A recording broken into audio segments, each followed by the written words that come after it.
Welcome back. And from Wrigley Field, the Cubs, the Dodgers, Game 3. Cubs going for the sweep. Slightly different look to Craig Counsell's lineup.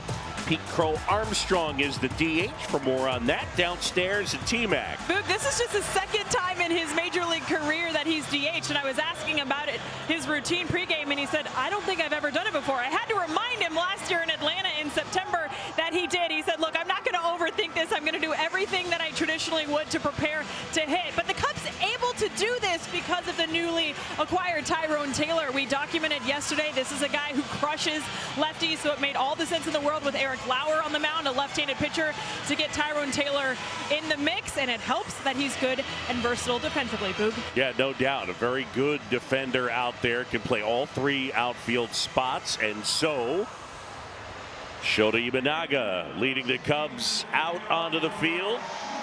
And he'll have Tyrone Taylor in center. Little showtime on a Wednesday afternoon. And JD, he has been so good of late. And as the season has gone on, he continues to tweak things. He had a stretch where he was really pitching away from his fastball. It started to spike back up a tiny bit, but you know, we've seen him in different stretches go four-seam heavy. Right now, he is hitting all the marks. Yeah, I think it's a combination of things. You know, he's so a fastball splitter happy that, you know, the tendency is to get locked in with those two pitches. So he's been mixing in maybe the slider a little bit more. Occasionally he'll throw a sinker, just trying to be a little more or a little less predictable. He doesn't walk people. The splitter still the swing and miss pitch for him. And, you know, he's always been a fly ball guy, but a little less so this year. His ground ball rate higher this year than it's been in the past. So Imanaga facing the Dodgers here today, and Shota going up against one of the better lineups in all of baseball. Ohtani up top, he's the DH, followed by Andy Paez and Freddie Freeman. Edman, who is so dangerous when he's hitting right-handed, that'll be the case today. For Dave Roberts, it'll be Kyle Tucker, then Mookie Betts. Muncy Rojas, one of their World Series heroes, he'll start at second base, and Hunter Fiducia will do the catching. Well, always fun. We'll see Shohei versus Shota here. There's, as you would expect, a lot of Japanese media in town for this series.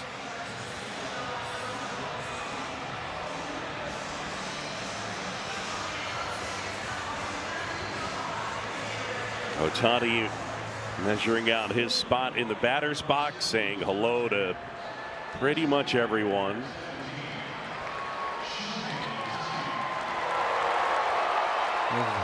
A bow from each. On guard. And let's go. Imanaga in our first pitch of the game. And that's way high. After the pleasantries, and buzzes his tower. Kind of a smirk from Ohtani. Yeah. I think it was sort of a mock stare down. Yeah. It's really not that far in, but it was chin high.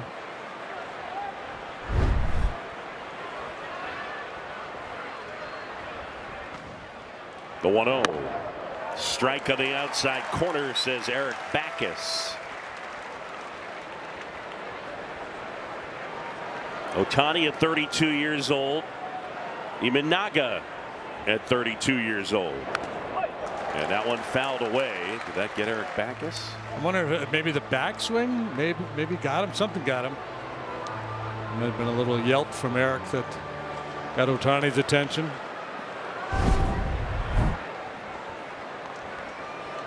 Go through the five legs. Hole, yeah. And that one tapped foul. Ohtani doesn't really yield against left-handed pitching. He's hitting .296 against lefties with a .932 OPS. 10 of his 24 home runs have come against lefties, and I'm sure he sees a far number of more right-handed pitchers than lefties. 1-2. Woo. He's trying to shave that outside corner, and a little bit off the plate. So now it's 2-2. Imanaga, see that high target? And what's he go with here?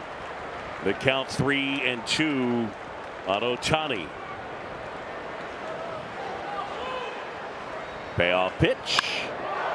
That is drilled right field, and it's gone. A line drive homer to right, and Ohtani gives the Dodgers a 1-0 lead on a 110.2-mile-an-hour missile. He is so big and strong. He's had some hits in this series, but he hasn't been hitting the ball hard up until this point. This is just a misfire with that fastball. I think they're trying to go back out away from him, and he leaves it belt high over the middle of the plate.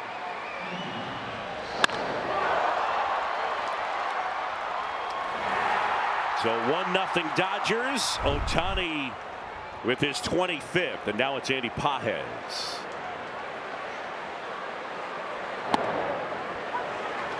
And the curveball drops in there for a strike. Well, home runs allowed, that's been an issue for Shota. That's the 25th he's allowed. And it's been an issue for this Cubs staff.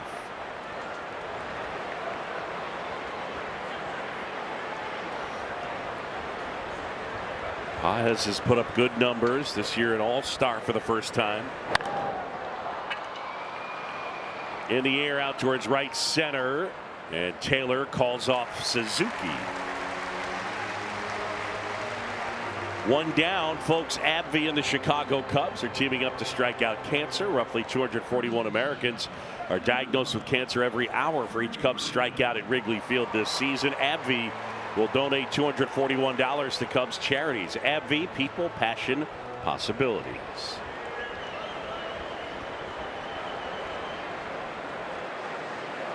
One away, and it's Freddie Freeman. First pitch swinging, bounces it foul. He's been red hot, riding a 14-game hit streak.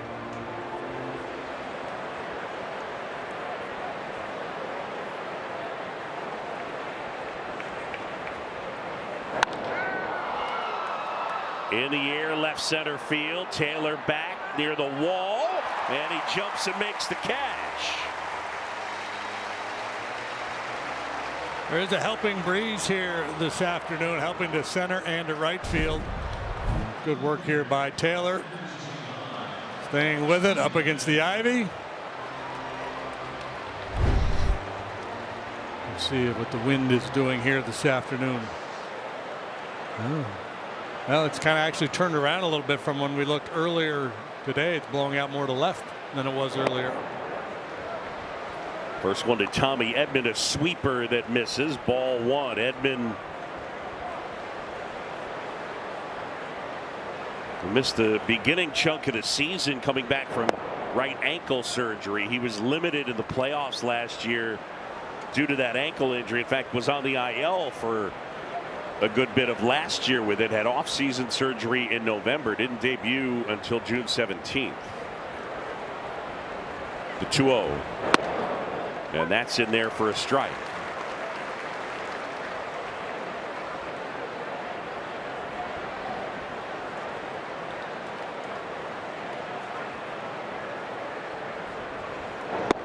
Swing and a miss. There's the splitter. It is career Tommy Edman, an .810 OPS, hitting right-handed.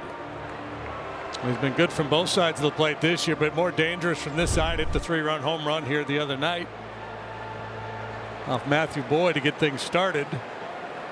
And done a lot of damage against the Cubs. Swing and a miss, struck him out. So Imanaga gives up the homer to Ohtani, but bounces back to get the next three. Cubs will come up to hit when we come back. 1-0 Dodgers.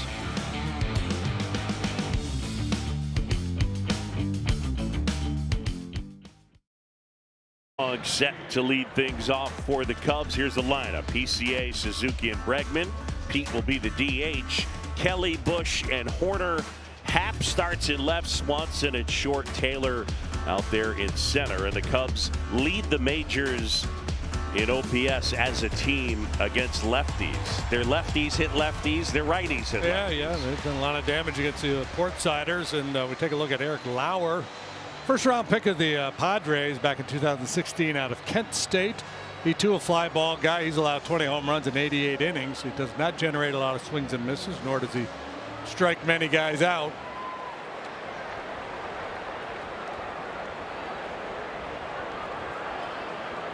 Lauer ready to work. That is hammered center field. That's back on its way out of here. We got an in-game MVP race. Ohtani goes deep. Now PCA does. And it's 1-1. How about that for a response? First pitch of the ball game from Lauer, PCA. So I'm the designated hitter. All hit. 420 feet. Game on.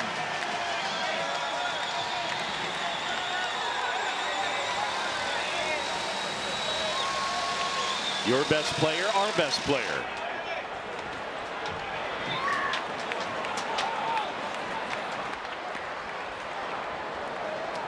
And ball one to Seiya Suzuki for PCA, and it's home run number 25. Closing in on that 30-30 club. He's swiped 28 bases. Suzuki lifts this one in the air, left field.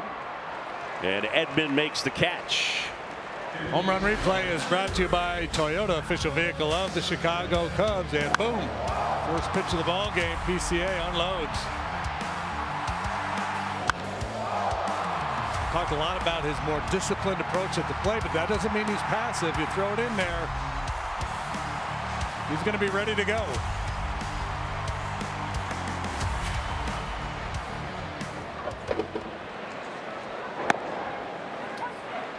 Yeah, I mean, one of the things, he did that on the first pitch, but this year's first pitch swing rate has dropped pretty considerably. His in-zone swing rate has dropped pretty considerably.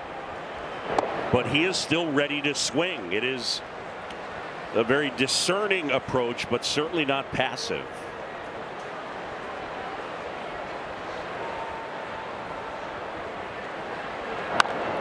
That's hammered, but curling foul. Bregman waffles that one into the corner, and 1-2. The cutter there from Lauer didn't have much action on it. He's not going to beat you with velo. It's average fastball velocity around 91 miles an hour.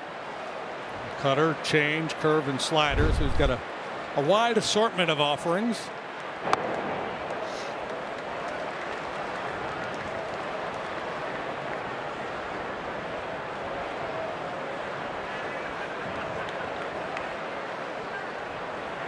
Craig Counsell familiar with him. Lauer pitched a good chunk of time with the Brewers. He's 31 years old, from Grafton, Ohio. He pitched his college ball at Kent State. The 2-2. Any other big leaguers go to Kent State? Well, you JD? know, that's the fine institution that Steve Stone matriculated to back in the day. Thurman Munson as well, I think Munson is a Kent State guy. I believe that's correct. The 2-2. Hammered, foul. Curveball just rolled up there. Yeah, Thurman Munson, Boog, Al Oliver, Andrew Chafin, Dustin Hermanson. Should I keep reading? Sure. We're good. 2-2. Outside. We've got a report downstairs. Oh, look at that. Off the ricochet. You waited for it to stop rolling and then you catch it. What was that again? Can you have the ricochet? Give me the ricochet again. The ricochet. There. That is amazing. Just one more time, T-Mac, the ricochet. Okay, so it was in slow motion and then in fast motion. Oh, boy.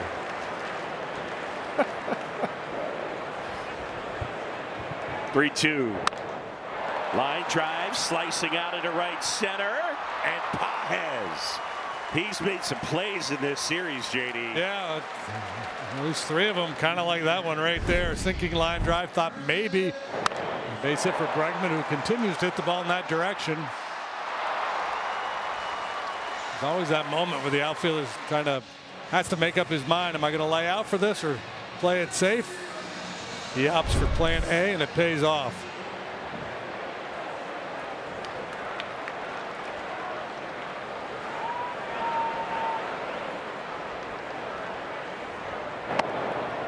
There's a strike to Carson Kelly. Kelly starting to find his power stroke. As Carson has now hit 7 homers. And he has really clobbered left-handed pitching this year. .322 against the lefties, 5 homers out of the 7, and a .556 slug. In the air, softly hit, right field, falling, falls for a hit. He dunks that one out into right in front of Tucker. It's a 2-out single.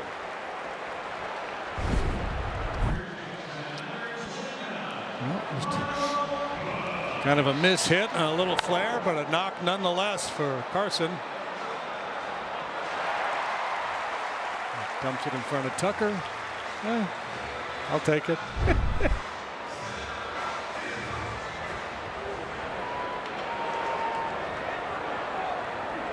And here's Michael Busch going high Sox.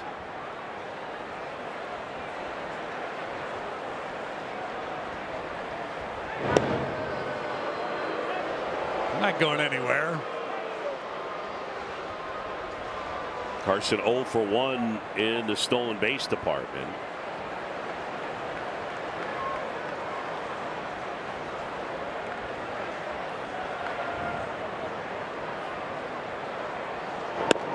Carson, by the way, JD, in his career, he has stolen 5 of 6. Yeah, he's very selective when he decides to go. Just super efficient. I mean, it's not Yan Gomes. Yan Gomes 8 for 8 in his big league career.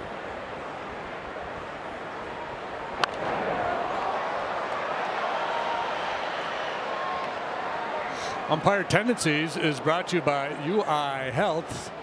Eric Backus, 5 years of big league service time. He's considered pitcher friendly, not very pitcher friendly, but just pitcher friendly. And keep an eye on pitches to inside to the left-handed hitters.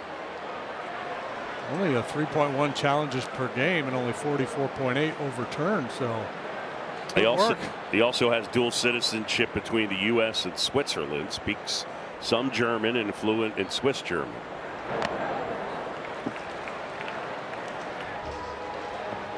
Yeah, what's the story there? What was the first generation born in the U.S. His mom's from Switzerland, dad's from British Guyana. They met in D.C. in the 80s when his dad was working and mom worked for a French diplomat as an au pair. Oh man, yeah. That's a good backstory right there. Thanks. 0-2. Well, she's been good against left-handed pitching this year, significantly better than last year. Of course, he didn't get a ton of opportunities last season.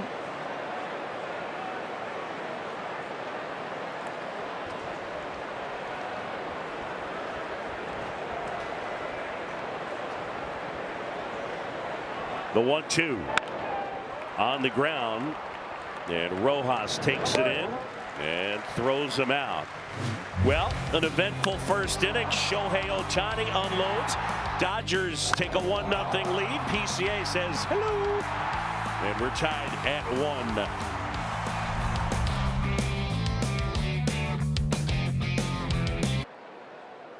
Kevin Gausman is here, and he was activated this afternoon. So Antoine Kelly, the corresponding roster move, has been optioned to AAA Iowa. Kevin will get the start Friday in Kansas City, and then following him on Saturday will be Clay Holmes. So both of them super fired up. And Boog, JD, the thing that both of them said, we're so excited to pitch in front of this defense. So we can ask him about that when he joins us via headset coming up in the bottom of the second. Yeah, looking forward to that. So we'll talk with Kevin Gausman coming up. Craig Counsell with some new arms in the rotation. And I mean, look, ultimately there's probably going to be some hurt feelings. Speaking of hurt feelings, holy cow. Steady barrage of boos for Kyle Tucker here. I mean,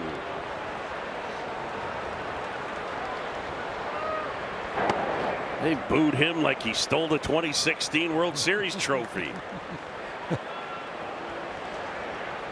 He homered in last night's game. It's the only run that Assad allowed. JD, speaking of homers, we've got a nugget. Yep. Stand by. Standing. Popped up. Bregman, Swanson, Hat, Swanson, Swanson. This is the nugget. Second game at Wrigley Field in the last 50 years with a leadoff homer by the Cubs and the opposition. May 1st, 2018, Charlie Blackmon and Anthony Rizzo. I'm thinking A little surprising, right? You'd think Yeah. it would have happened a little bit more frequently. no doubt. Last 50 years. What year is this? 2026. So going back to 76. Yeah. Okay.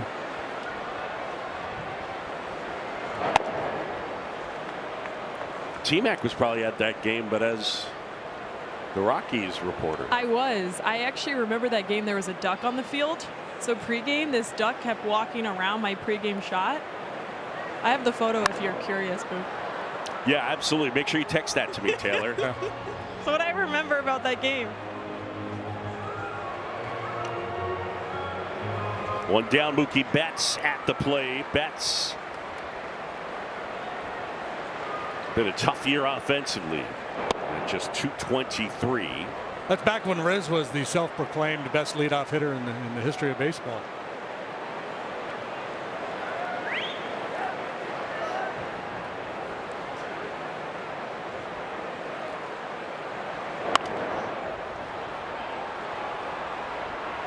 Fly ball foul as Betts evens the count 2-2.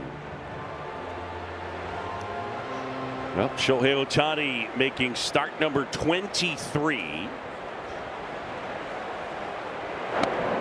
And he's had a real good run of it lately. His last 9 an ERA of 2.09.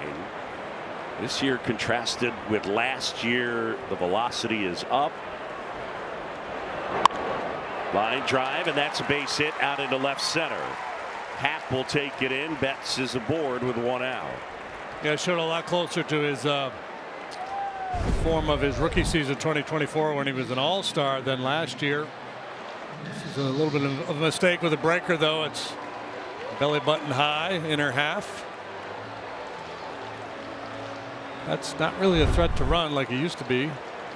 Only stolen 1 base this year. It's not a big part of the formula for the Dodgers. No.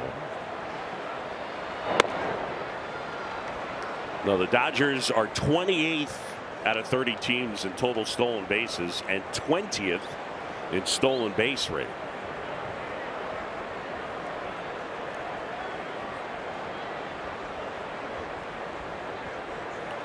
They hit for average. They slug. They take their walks. This guy at the plate is a beast. Max Muncy, you see him adjusting his glasses. He got glasses last year. He tested them out through the whole month of April, not in game, and then finally April 30th in Miami he tried them, and he hit a homer in his first at bat wearing glasses, and he's worn them ever since. Close play over there. But I mean, you talk about, you know, we find all these endpoints with stats, right? This guy's hot over this stretch, and yeah, close play. His move has gotten quick. So Max went on a little bit of a post glasses run, did he? Well, since April 30th of 2025, he's 8th in the majors in OPS. Get your eyes checked, kids. Eat your carrots.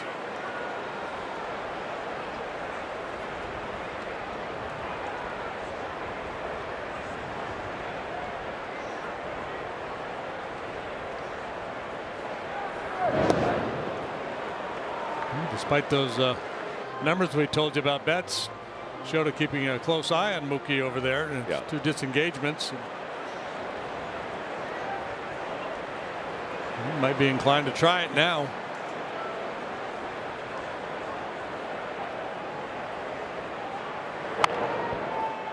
On the ground, foul.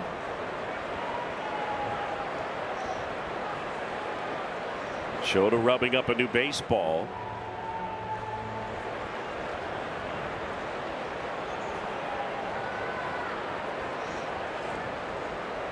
Imanaga ahead of Muncy, 1-2, 1 out. Betts at first. We're tied at 1 in the second.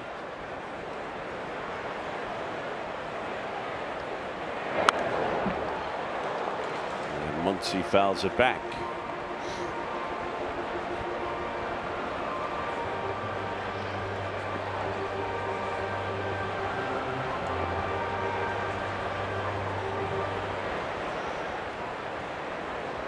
See Imanaga pushing the buttons on his glove, so he has an idea of what he'd like to throw here. And lets Carson Kelly know. 1-2. Here comes. Swing and a miss. Struck him out. And he went with the sinker.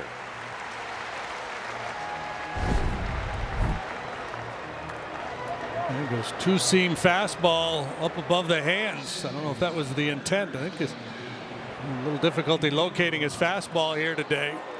It's an interesting look that the Dodgers are running a lineup out there with 5 left-handed bats. Something a guy like Imanaga would rarely see. It might take him off his game a little bit because, you know, in a lineup that is stacked with righties, he gets pretty comfortable with that four-seamer splitter combo. Probably feels like he's forced to use his slider a little bit more. This is a guy, Rojas, who's always been good against lefties. Line drive and a base hit into left field. Rojas, the veteran, with the knock. He had that season-saving home run with 1 out in the 9th in Game 7 of the World Series. And then he made the game-saving play, the series-saving play defensively. This is a splitter that just doesn't do much. Just hovers over the heart of the plate at the belt. And now it's Hunter Fiducia. Their catching combo right now is Hunter Fiducia and Ben Rortvedt.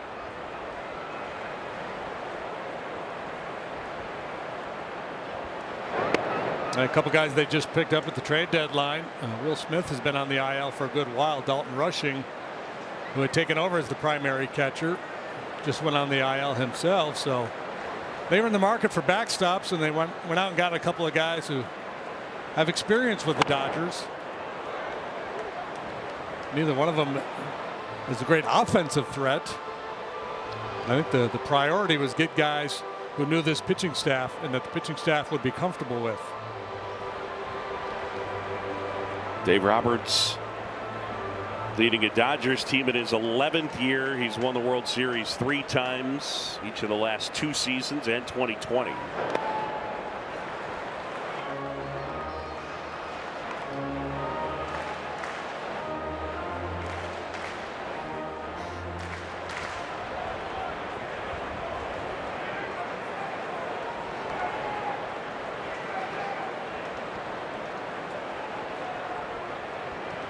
The 2-1.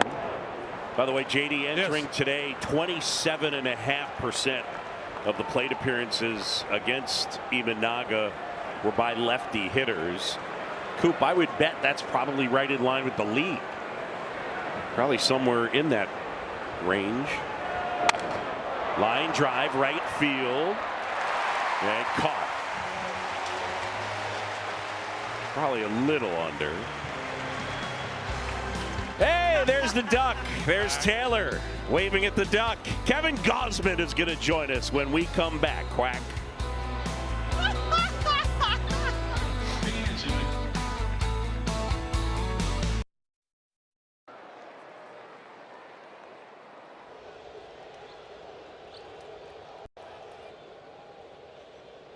He will go 5 2/3. And the ovation is beginning, and undoubtedly is going to get louder and louder in appreciation not only of what he's done today, obviously, but what he's done for this team for the last 5 years as Kevin Gausman quite possibly walks off this mound for the final time. Well, that our Prevagen memorable moment. Kevin Gausman final start in a Jays uniform this past Saturday at Rogers Center, and Kevin Gausman joins us now down in the dugout. Welcome to Chicago. That had to be a pretty cool moment. Yeah, it was cool. You know, you never really know. You know, I didn't know if it was going to be my last one, but man, they sent me off in such a cool way. You know, it's such a special time being there for as long as we were, and yeah, you know, but now it's a new chapter, and we're excited to be here.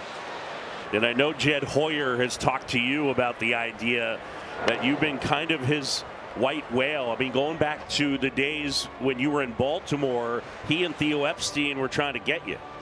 Yeah, it's funny. When I told my wife, hey, we're going to the Cubs, she said, you know, it's about time. It seemed like when we were in Baltimore, you know, it seemed like every offseason or even around the, you know, the trade deadline, for whatever reason, the Cubs would always kind of be circled around my name or whatever. And yeah, so it's kind of cool that we're finally here. We got your resume up on the board, and it's a very impressive one, Kevin. So talk a little bit about the transition to a new club. Obviously, you know, the Cubs are right in the middle of this playoff chase. What are the biggest challenges in front of you, just getting to know your teammates and settling in here? Yeah, I mean, it's definitely a little strange, you know, to go from you know, being with a group of guys that I've known really well for a long time, and now it's a new group. But you know, more than anything, it's the same game. Like, the goal is the same goal. It's to go win a championship, and everybody feels the same way about doing whatever they have to do that. And so I'm really excited to get to know these guys. And you know, I've met them. I'm still kind of putting faces to names and whatnot. But man, it's just it's different here. You know, everybody's excited. There's something in the air, you know, and these guys are all playing for each other, and they're really excited to go out and play. And I've only been here for 2 days, but man, they're a fun team to watch. You should walk around with like name tags passing them out. Hi, my name is Kevin, and what's your name? Yeah. Yeah, that would make things a lot easier, that's for sure. We'll advocate for that. I'll talk to Counts about it. The team on the other side you are quite familiar with. Yes, I know it was a disappointing end, but how thrilling was it to play in that postseason and in the World Series? Yeah, I mean, it's so much fun. I wish every big leaguer could get the chance to play in the World Series, because that's what we all dreamt of growing up. That's what we thought of in the backyard. You know, we weren't thinking about, you know, day games that didn't necessarily mean anything. We were thinking about, you know, Game 1 or Game 7 and coming up in a big spot or striking out a guy in a big spot. And so, you know, what a cool moment. You know, really cool for me, because, you know, that was my 14th year last year. So doing one thing for 13 years and then finally getting to be one of the last two teams was a lot of fun. And I mean, what a great World Series it was too. I was just talking to Conforto, like, man, it's got to be one of the best of all time. No doubt. When you think about it, and just so many crazy things that happened. Game 6, Game 7. You know, it was just a lot of fun. Toronto was absolutely electric, and you know, Dodger Stadium was great as well. So, you know, just a really cool experience. Obviously, I wish it would have ended differently, but you know, still a lot of fun to be a part of that. And not just Toronto, but the whole country, right? The Jays are Canada's team. Oh yeah, I mean, that's one thing. Honestly, when I signed with Toronto, I didn't really understand that. You know, but the more time you're there, you're going on the road, you know, playing in Seattle and seeing more blue than Seattle blue, you know, just really cool. You know, Detroit, like anywhere that's kind of close to the border, the Blue Jays fans are going to be there. And then, you know, last year with the run that we went on, it seemed like the whole country just kind of fell in love with the team, and for good reason. There was a lot of guys that, you know, Ernie Clement, most postseason hits ever, you know, Vladdy really carried the team, and you know, so many cool moments. Max Scherzer, you know, yelling at the manager to leave him in. Like, so many cool things that, you know, I'll look back and really cherish my time there, but especially last year. Yeah, it was a very, very likable group, no question about it. And you guys, man, that World Series, Game 7, it was incredible. Yes, it was. Yeah, I wish, like I said, I wish it would have ended a little different. I wish Rojas would have bobbled that ball and maybe thrown it to the backstand. But you know, it is what it is. You know, that's baseball, right? Like, game of inches, and came down to, you know, maybe an inch or two, and we might be feeling a lot different right now. But you know, that's what's beautiful about the game. All right, we're going to show the play, unfortunately, where Rojas, backpedals and then to the plate, and then they call out, and it's reviewed. Could you imagine, upon further review, the Toronto Blue Jays have won? That was what was on the table there. Yeah, and it was close too. I mean, it was about as close as it could possibly get. That'll go Dansby. There's Nico around third on his way to the plate. Dansby an RBI double, and the Cubs have the lead. It's 2-1. Dansby has 6 out of 8 in this series. He hit 3 balls really hard yesterday, including a home run. So maybe getting ready to go on one of those Dansby heaters. This double is brought to you by Elgin Hyundai, home of the 20-year and 200,000-mile warranty on every new car. Having Gausman, instant offense. Cubs cross home plate, now have the lead. You know, it's funny, my 5-year-old, after the first game here, I believe we scored 10 runs and beat them in game 1. Yep. My 5-year-old was kind of poking me a little bit and said, you know, I like the Cubs. They can beat the Dodgers. You know, and it was kind of a stab to the heart a little bit, you know, because right after she said the Blue Jays couldn't. And so that was a tough moment. But, you know, it's been really fun to be here. And, man, this offense, this defense, and just the guys, like I said, the atmosphere, the environment, and Wrigley. I mean, this is baseball mecca. You know, this is really cool. Yeah, you're going to enjoy pitching in front of this crowd and in front of this defense. Absolutely.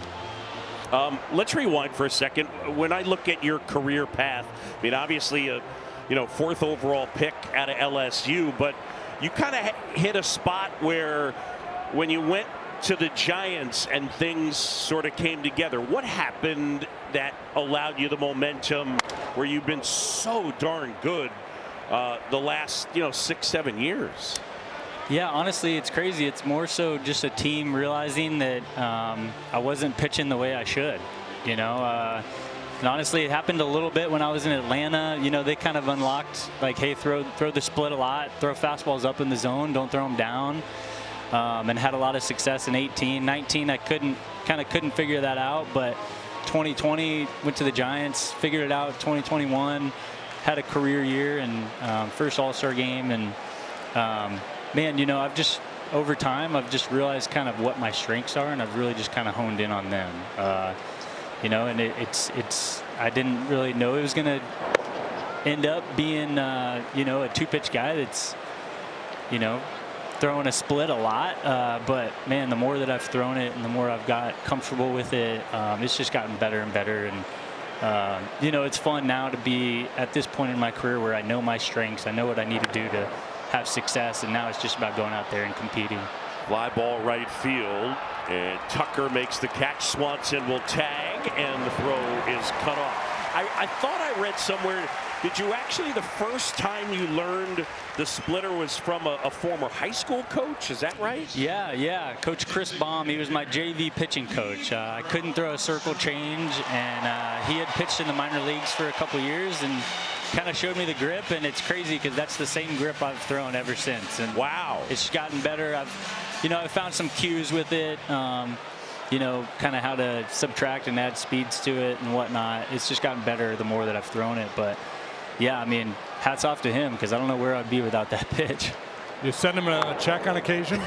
we talk occasionally, and yeah, he definitely knows he did a lot for me. Yeah, that's awesome. What do you think of this guy who's at the plate right now? Before our very eyes, he's blossoming into one of the best players in the sport. Yeah, he's electric. I mean, he can beat you in so many ways. You know, he's got power, he's got speed, really smart base runner, unbelievable outfielder. You know, he's been really fun to watch, and I'm looking forward to watching him even more. But yeah, he's a superstar. JD and I are idiots. You've taken a step down in terms of the play-by-play because you have Shulman out there, of course. But we like to come up with nicknames. What do you want to be called? Usually Gazi. Gazi. Yeah, Gazi or Gaz. We were guessing Gazi. Yeah. Yeah, usually Gazi or Gaz. Yeah. JD nominated KG. KG's up there, you know, but when I hear G-Man? KG, I think Kevin Garnett. Yeah, you know, fair like enough. I'm not a basketball player, so I get you. I get you. But I read this. Your dad was a longtime NCAA football referee, huh? yeah. My dad was the white hat referee for over 35 years. You know, did a lot of bowl games. My birthday is January 6th, and it's around bowl season, so he would take me to a bowl game just about every year for my birthday. And so football runs in the family. My uncle is an NFL side judge, you know, and so they talk all the time, and my dad still does replay. So, you know, he knows the ins and out of an NCAA football rule book. I mean, it's crazy. Yeah, so there's your side gig when you get done with this baseball thing. That's right. I'll just sit up there and crush spread. I love PCA, the RBI double. And the Cubs now have a 3-1 lead. You're from Colorado, so you're a Broncos fan? I grew up watching Elway, so yes, I'm definitely a Broncos fan. I'll be honest, I'm a pretty fair weather Broncos fan. Like, okay. Last offseason, I was wearing Broncos stuff. You know, Bo Nix was a lot of fun to watch, Yep. but we'll see. You know, I'm more so college football, SEC. I live in Baton Rouge, so Yep. go to as many home LSU games as I can, and yeah, I'm definitely go Tigers through and through. So what's the story when Bregman first came to visit LSU? You were the guy. You were his host. Is that right? Yeah. So him and Joey Gallo came in on the same visit, and we'll just say we showed him a good time. You know. Liner to short, and Betts handles Leave it at that. Ghazi, thank you so much. It's great to meet you. Great to have you on. Nice to meet you guys. Thank you.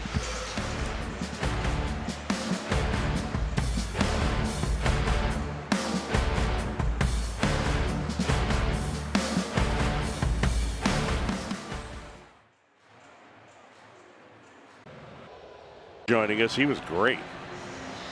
That was fun. Yeah, it was a good chat. He is super comfortable. That's pretty amazing. He learned his splitter from his high school JV pitching coach. Mm-hmm.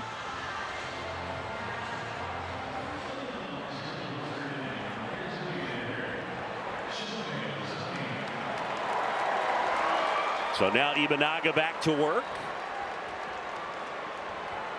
And it's Shohei Ohtani who homered his first time.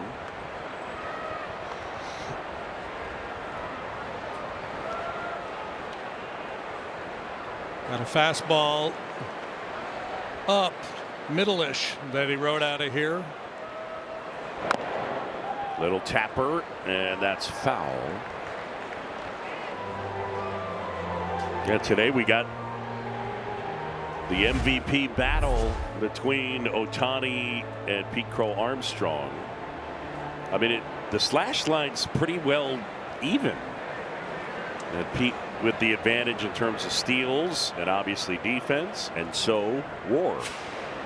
Swing and a miss.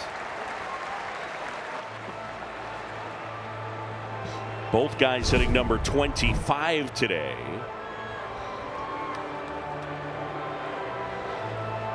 Ohtani pulled off that one a little bit. He's got, you know, his power is prodigious. He can go deep to any part of pretty much any ballpark. But like if you're just right now, he's not pitching. So if the offense is that, how does Pete not win? Because the voters don't pay attention to defense enough. Okay. Swing and a miss, struck him out. I mean, because you asked the question, how does he not win? So that would be probably. That's a great answer. That would probably be why. There's a good splitter, maybe the best one he's gotten off here today.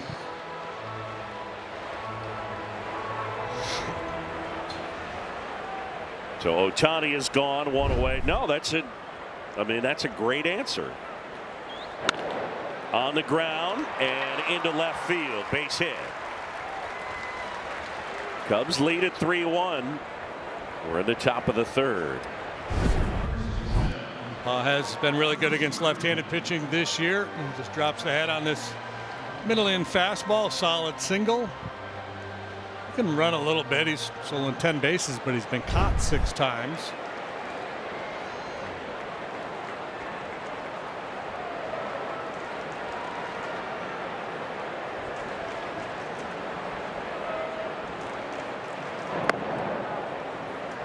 That one bends outside to Freddie Freeman. Freeman flied to center his first time.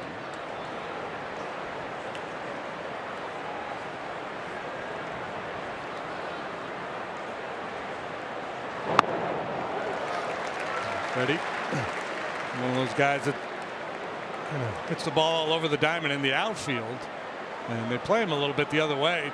Taylor's a step or two towards left. It's weird to look out there and see someone other than PCA. Yeah.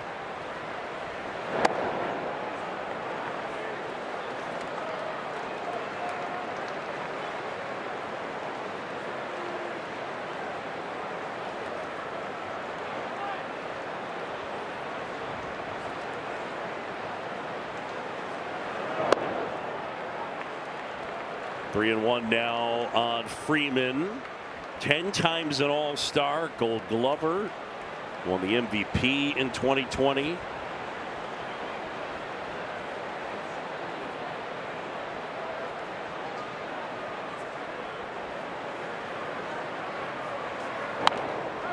Foul back.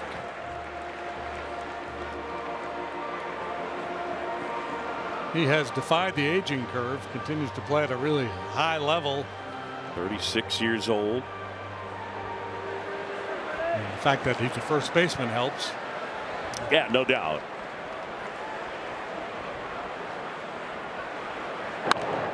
But he plays with a lot of joy. He's had some huge postseason moments. The walk-off grand slam in Game 1 of the 24 World Series. The walk-off homer in the 18th in last year's World Series. I like to play around with the Baseball Reference, Boog. Yep. You know, they do those similarity scores. Uh-huh. And when you look at Freddie Freeman, similar batters. Number 1 on the list is Todd Helton. Wow. Orlando Cepeda, Joey Votto, Jim Rice, Jeff Bagwell, among others. Billy Williams. So, certainly a Hall of Fame career for Freeman. Line drive out into left center field and a base hit. And that is pretty classic Freddie Freeman. That's where he's trying to hit it every time. A line drive over to shortstop. He dunks that one in, and it's now hit 15 in a row. Yeah, not that you can't beat him upstairs, but he's not the prototypical left-handed hitter who's looking for the ball down. He's more of a level swing. I mean, he doesn't crush this one, but it's that all fields approach that he has.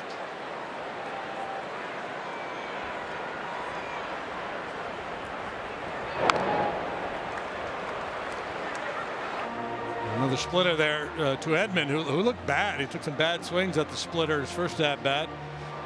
Should have punched him out. One of 3 strikeouts for Imanaga here today.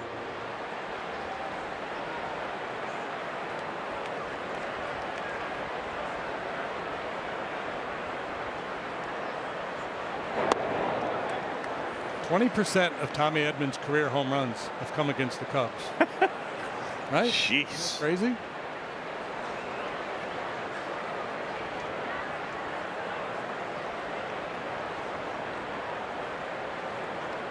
The 1-1 on the ground, foul.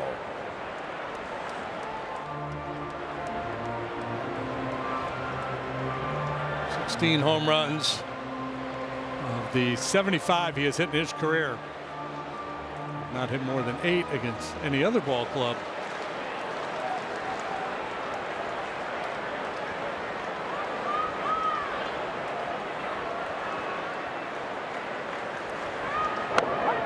In there and got him, and Edman will challenge. Looked like he got the inside corner. Understand why Edman would challenge. It was close. There's a couple guys on base. ABS powered by T-Mobile. It's a strike. LA's got 1 left.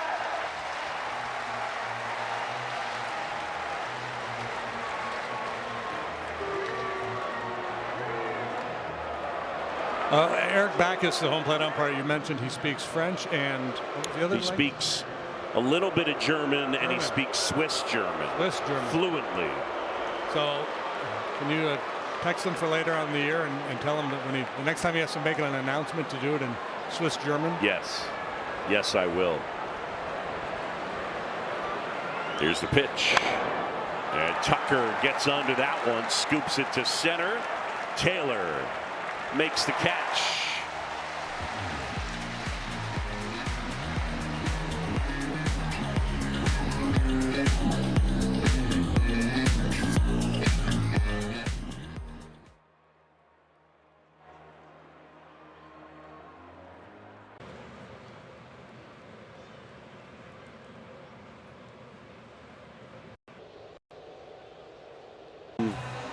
Set to hit as the Cubs enjoying a 3-1 advantage. John Chambi, Jim DeShays, and one Taylor McGregor. Only one of them. Here's Bregman now. If there were two, you'd be in trouble. Wow, would I? I mean, I'm in trouble with one. Let's be clear. Check swing. Bregman appeal to first. Did not go. That's Brian O'Nora. Cutter moving down and in, and he was able to check it up.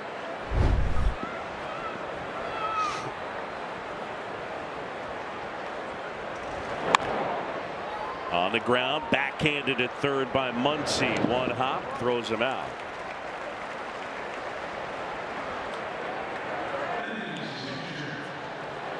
Lauer earlier this year with the Toronto Ball Club really struggled. Ultimately was put on waivers, and then the Dodgers picked him up for cash considerations. They were using an opener in front of him, and he was very vocal in his displeasure of that. I can't stand it. I hate it. Starting pitchers were a creature of habit. Now, the one thing that is interesting is you look at what he did in a Blue Jays uniform, and the ERA was bad, and so was the FIP, his fielding independent pitching. But his FIP with the Dodgers isn't great. It's 5.13. It was 6.92 with Toronto. So in terms of the controllables, you wonder, has he actually pitched that much better? I think I hear a little regression song coming. That's line to left, and Edman got a good jump. Regression session, what's your question? So there's baseball in a nutshell, as they say. Yeah. Carson last time hits that little blooper to right for a knock. This time he squares it up and he's out.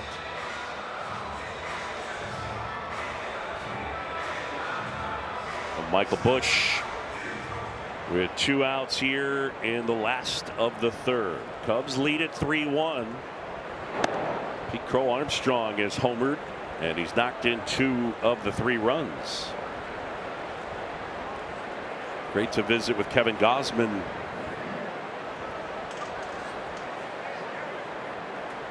Lauer. Yeah, we've had a nice run up here. We had Jed Hoyer, Monster. Cookie Monster, Gauzy.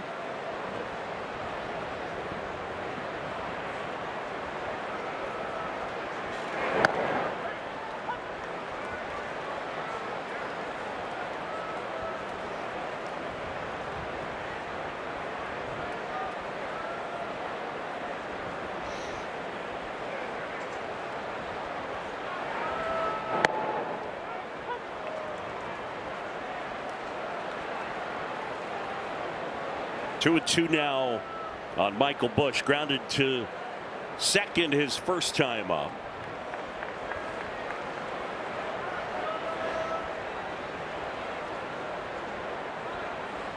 Lauer ready. Here it comes.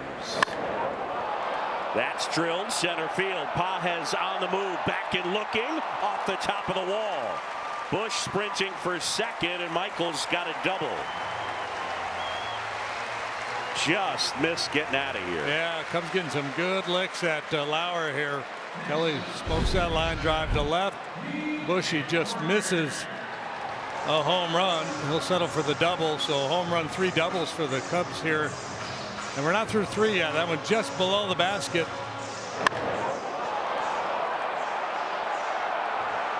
Yeah, one more donut this morning, and he knocks that one out of here.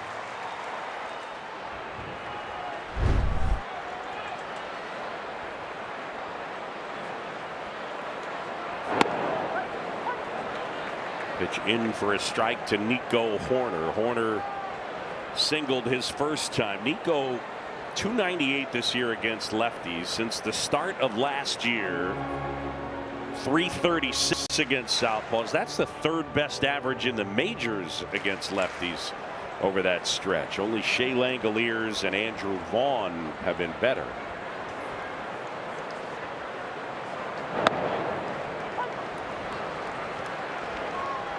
There's been a power surge from Nico here lately. After going a long time between home runs, he's hit 3 here in the last 9 or 10 games.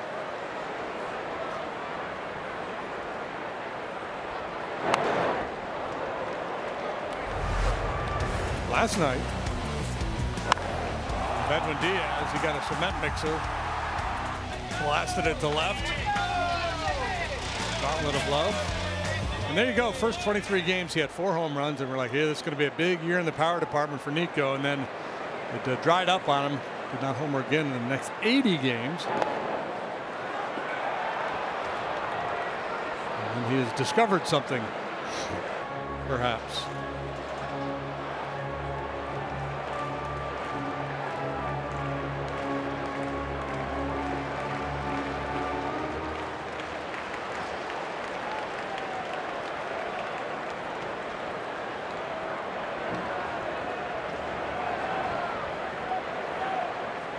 Bush at second, 2 down. Lauer ready, so's Nico.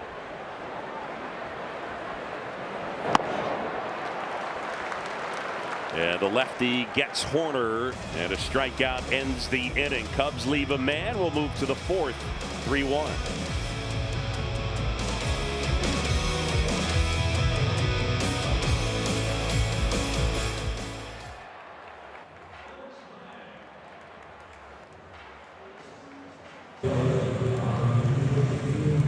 As the 5th lowest ERA in baseball, and when you ask him about it, he might give you a surprising answer, because I did, and he said, look, it corresponds to when I decided to change the background on my phone. So let me show you the background on his phone. There's Shota. There's his phone on the right of your screen, and we're going to give you an up-close and personal look. It is a photo of Ben Brown on the training table. So how this happened, Ben just stole Shota's phone, took this photo, thought it was funny. Shota also thought it was funny, put it as the background on his phone, and then he said, my body changed. I just started rolling. So now he calls him Lucky Benjamin, Boog.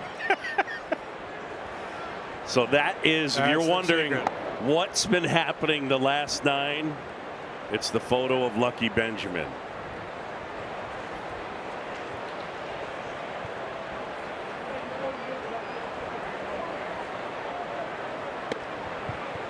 So I do have to tell the background on this story. Him and I, through Edwin, were actually talking about this journal in his locker. And I asked him, well, can I take a photo of the journal so I can tell people about it? He goes, oh, no, I have something better. Then pulls up his phone to tell me the whole story. Line drive to the left. Betts with a single and a man aboard, and Mookie 2 for 2. So he had an idea that you were fishing for something interesting, and was basically like, no, not the journal. That's boring. And that's what makes him so great, is he understands what we find to be funny. Yeah, and I'm not gonna lie, I laughed. And interesting, yes. And then it's the best, because we have to translate through Edwin. There's always a delayed response. So Edwin says something, I laugh. And, you know, there's about a 5 to 10 second gap there through the translation, and it's always a good time. I was having a bad hair day, like I do most days, and he walked up to me and then said something to Edwin, and then Edwin looked at me and said, windy out?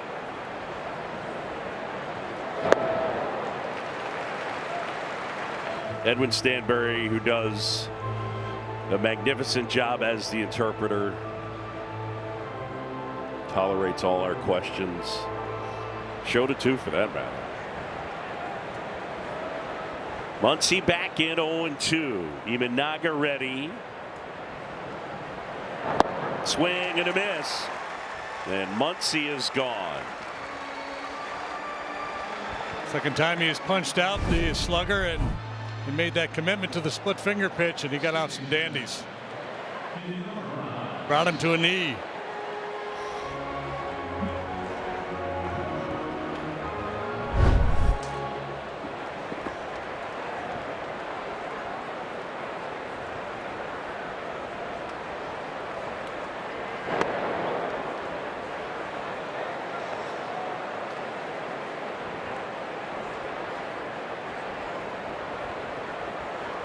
Miguel Rojas, 1 for 1, getting the start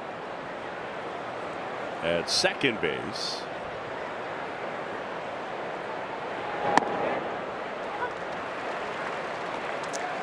.37 now.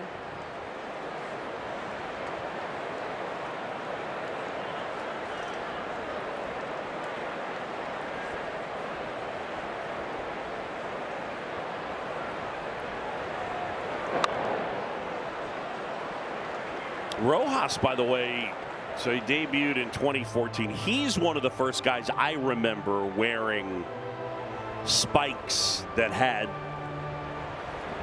some flair to him. He worked with a guy in Miami that would make Jordan 1s and cool looking sort of basketball type spikes. And now, yeah, everybody does it. Got a little green on there. Mookie's got some cool spikes too.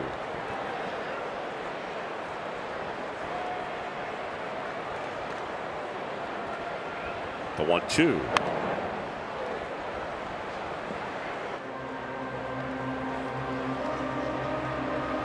Yeah, those are Mookie's. I mean, those look like, yeah, Jordan 1 basketballs, Jordan 1 lows.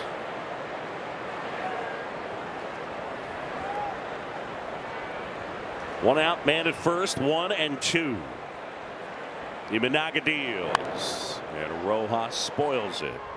Well, he'd love to get a ground ball here, good double play, and get out of the inning, but there hasn't been a ground ball out in this game from Shota. All the outs have either been a strikeout or in the air.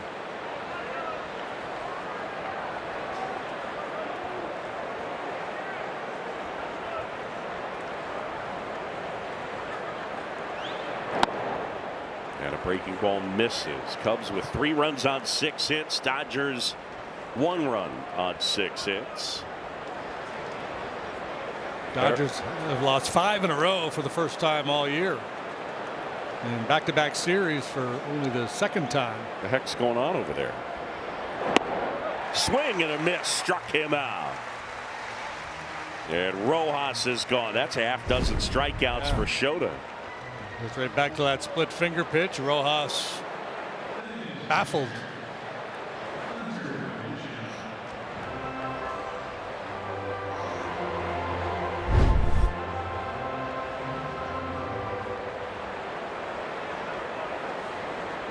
There's Hunter Fiducia now.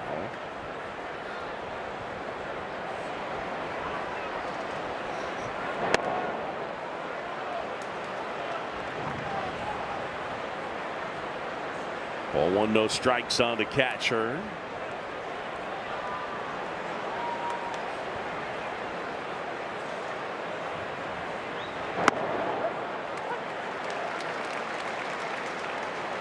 As this game has progressed, he's gotten better just in terms of fastball command, and that's what sets everything up.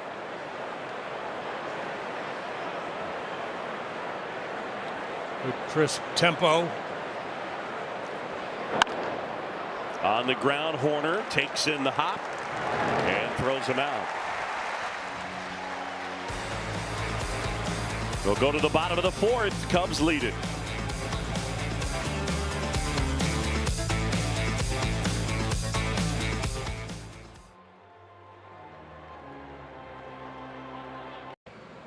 And how about most pitches faced this season? The whole year, Craig Counsell's team has seen 17,848 of them. The most, more than Pittsburgh, 17,643, or the Brewers, or even the Dodgers. It's a lot of pitches. Yeah, I would have guessed, somewhere in the 15,423 range. I had 17.2, and I was just under.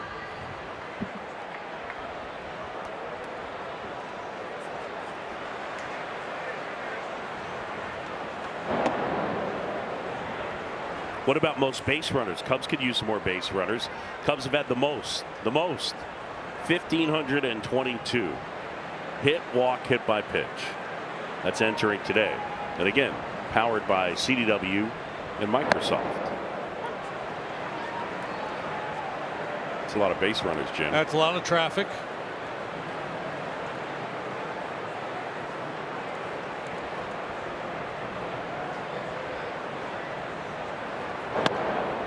Coming into play today, Cubs averaging 5.13 runs per game, second only to the Washington Nationals, who we'll see on this upcoming road trip.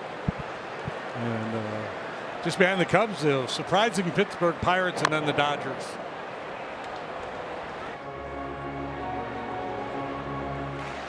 Yeah, it's pretty. I mean, look, Abrams and Wood have been sensational. I did not think that was a lineup that was going to lead the majors in runs per game.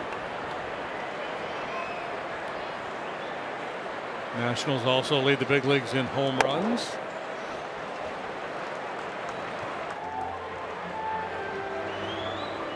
Now those are the two lead dogs, but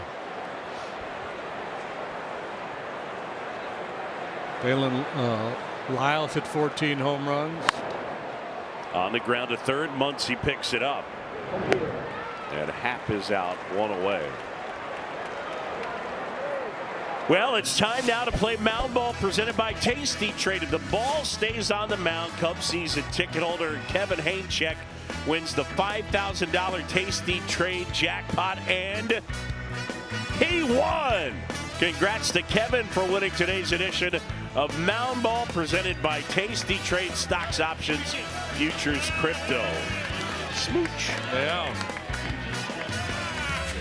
Dinner's on Kevin, everybody. $5,000. It's tied for the biggest jackpot of the year. That one dirt clod saved the day. That ball was going to roll off. That's right. Eric Backus knows what he's doing. That one right there. That's the clump. If I had a telestrator, I'd circle it. Oh, the other guy, Luis Garcia Jr., putting up huge numbers, but now he's a Yankee.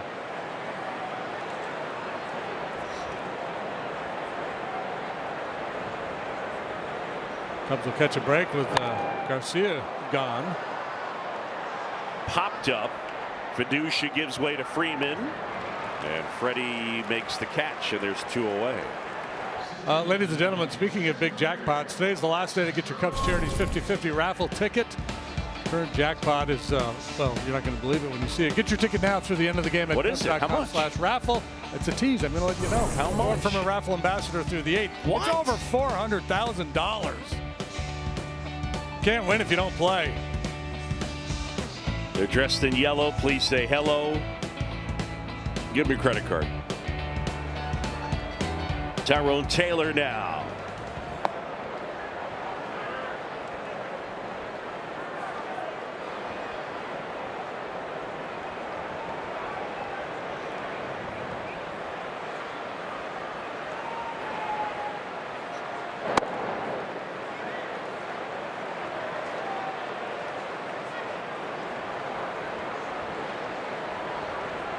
There's been at least one hit in every half inning of this ball game.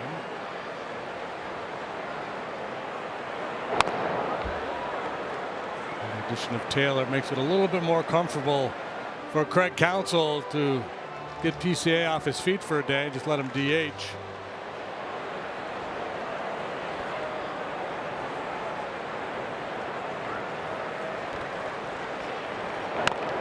Now, Jim. Yeah. Yes, John. Not to be disagreeable, it appears Pete's on his feet. Yeah, less so than when he's playing center field. You know, the first time up he just jogged because he hit it in the seats. Left field hooking.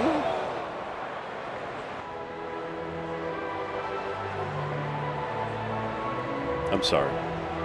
No, you made a valid point. Pete Crow Armstrong currently on his feet. On his feet.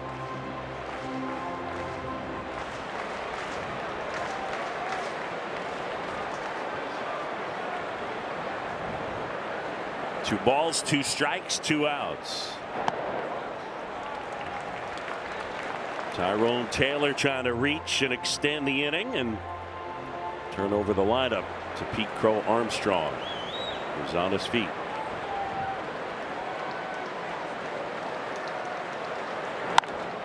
Line drive, base hit, left field. And a single for Tyrone Taylor, his first hit as a Cub.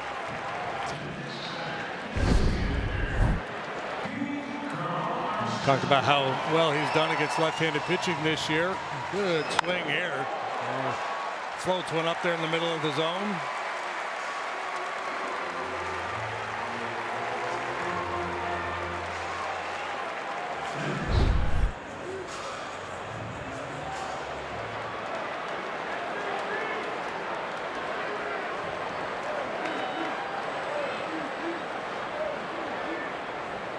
First one to Pete. Swing and a miss. Time now for the advanced metrics powered by Nissan. Shop NissanUSA.com. Since May 30th, in terms of wins above replacement, I mean, he's kind of lapped the field. And that, yes, is Ohtani combined pitching and hitting.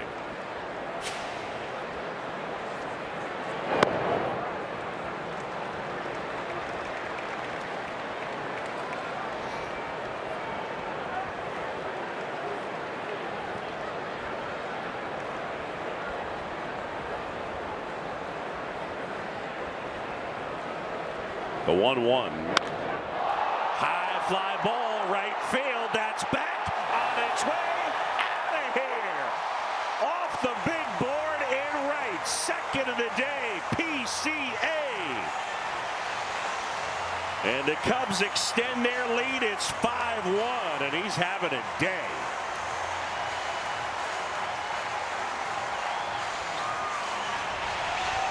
And not a lot of experience as a designated hitter, but it doesn't matter. He is absolutely locked in. He gets his third look at Lauer here this afternoon. He's absolutely owned him. Home run, double, home run way up off the video board. This home run brought to you by Hefty strength you can trust.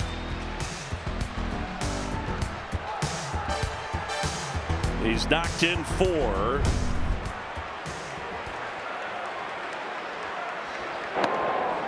I'll give Craig Counsell the credit. It was probably 2 weeks ago when he said Pete is the best player playing the field.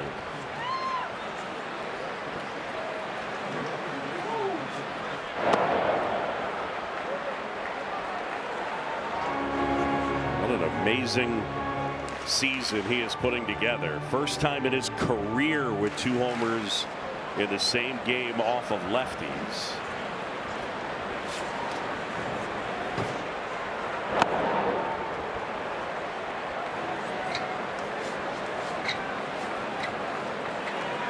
I mean, I would bet you that happens less than 5 times a year, right? In the whole league?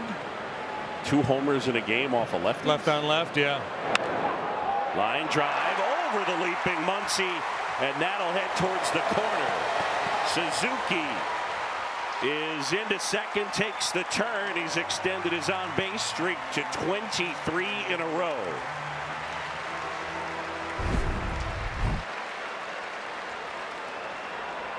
This one down towards the end of the bat a little bit, but still hit on a line.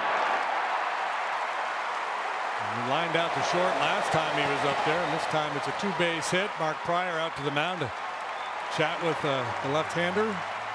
I assume the Dodgers are going to get that bullpen going. This one could get out of hand in a hurry here, the way things are going. Josh Bard just tossed the baseball to Edgardo Enriquez.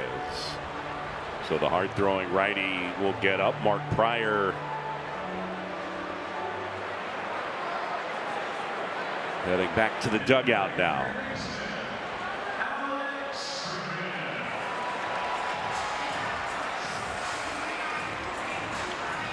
Eight times this year, a lefty has hit 2 homers off of lefties.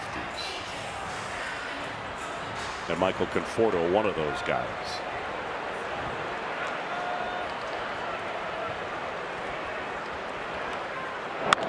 Bregman, line drive, base hit, left field. Here's Suzuki around third, on his way to the plate. He's in.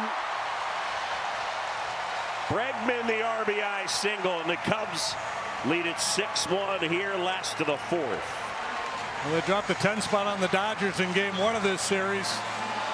5 more last night, and more damage here today. That's the 4th hit of the inning. All of this coming after 2 were out. Taylor singles, PCA home run, Suzuki double, and now Bregman the RBI knock.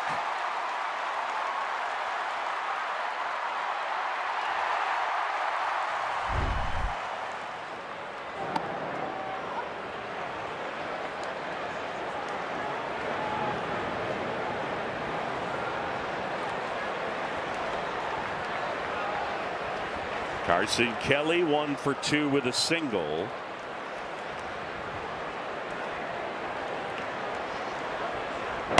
You see that shot we just had of Freddie smiling there talking with Bregman? Yes. When I was pitching, that would have drove me nuts. Is that right? Oh my God. If your first baseman was chatting it up that way and smiling. Yeah, we're not having fun here, fellas. I'm getting my brains bashed in. I mean, it's irrational, but yes, that's what happens in the heat of battle.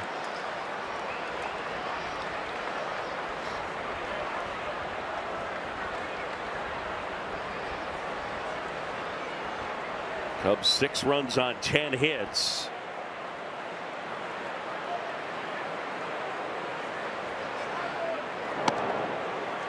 I love when you're get off my lawn guy.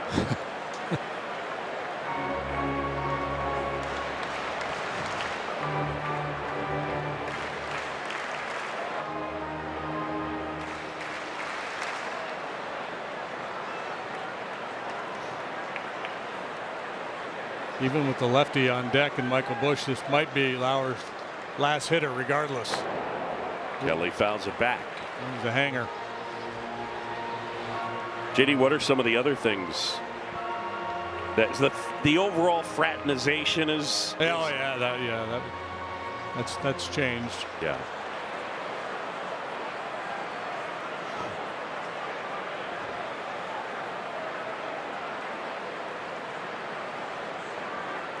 And now Lauer will step off the backside of the rubber and push the buttons on the pitch com.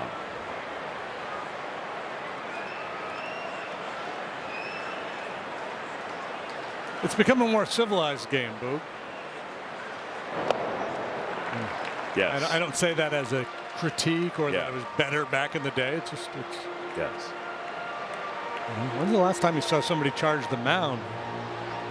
I don't see that very much anymore. No. Pitchers knocking guys down, taking umbrage. There's just less umbrage. Less umbrage. 3-2. Now the Mets just called up a guy. It's going to be fun to watch him. This kid. Interconnect the thought is amazing. Go ahead. His name escapes me. Yeah, Jeffrey Yan. He does the splits like that after every strikeout. There's a leaping split. Watch this. Yee!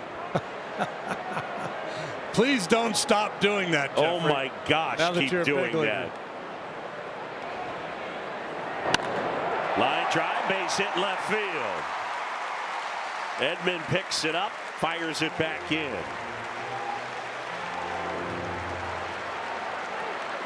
Well, here we go. The Cubs just continue to Drop the hand. How far did it fly? Brought to you by American Airlines PCA, but not one but 2 home runs. Let's add them up, shall we? 825 feet of combined long balls from PCA today. We're only in the 4th inning, folks. I think he's going to go for a grand. He's going to go for 1,000 feet plus today. Maybe 1,200, 1,500, something like that. I think he likes being the DH. Yeah.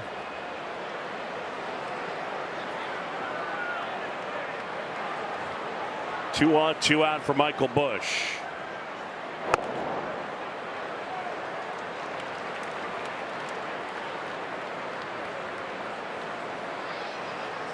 Oh, yeah, he's over 1,000 feet with his double.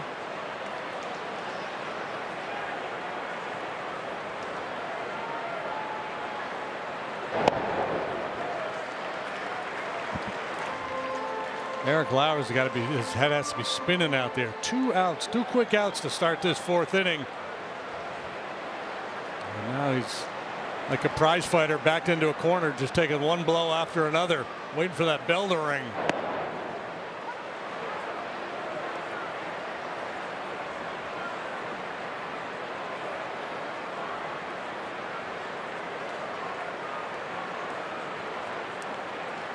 Bregman at second.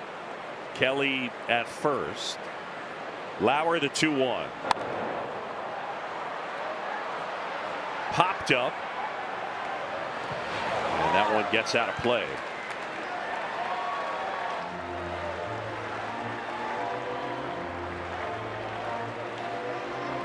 Max Muncy and Quentin Berry almost had a Get tangled up there a little bit. Collision there.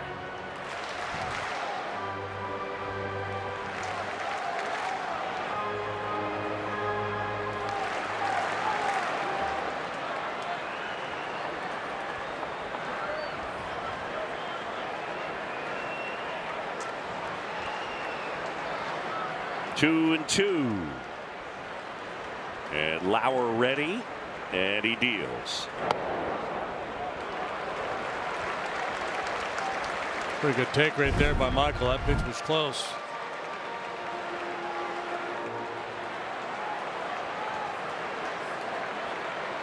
It wasn't really that close. He was kind of coaching third, like in the dugout right now. Fly ball left field. Edman is there to make the grab, and the inning is over. The Cubs pick up 3. PCA goes deep.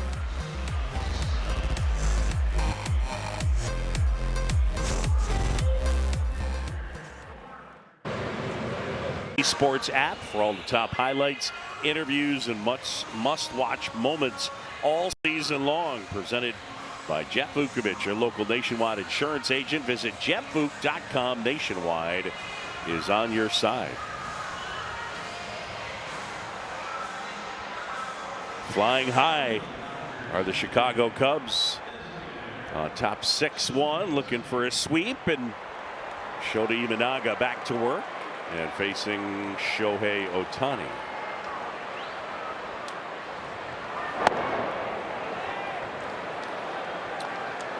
Shota working with a nice cushion now, 5-run lead. Fastball command early on was a little spotty, but as this game has progressed, he's gotten sharper and sharper. And a swing and a miss.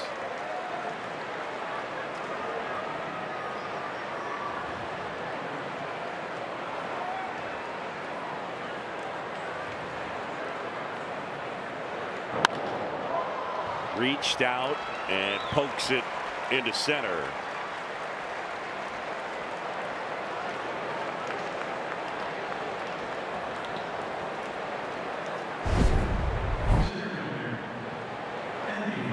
This ball looks like it's outside part of the plate. He has such plate coverage. He's so long and strong. A little flick of the wrist sends that ball to center field.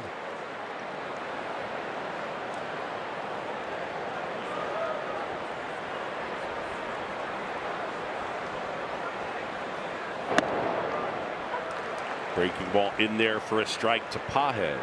Cubs are in this stretch of 17 consecutive days without a day off. They'll finally catch one on Monday in D.C. after the the weekend in Kansas City.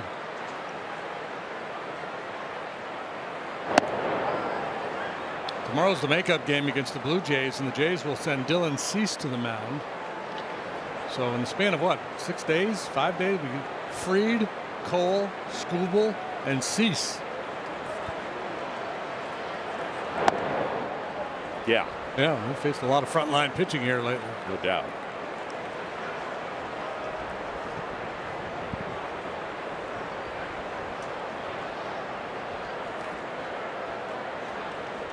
The 2-1.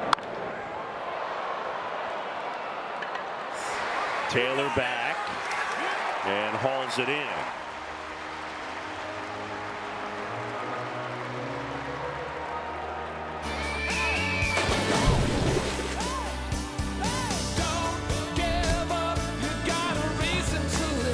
Wherever life takes you, whenever you need us, we're your advocate. Advocate Healthcare.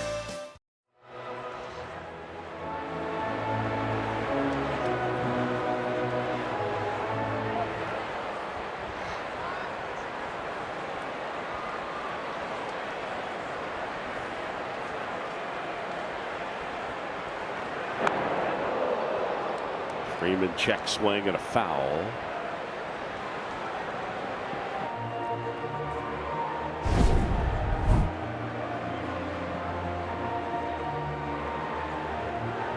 Knobbed him. Knobbed wow. Him.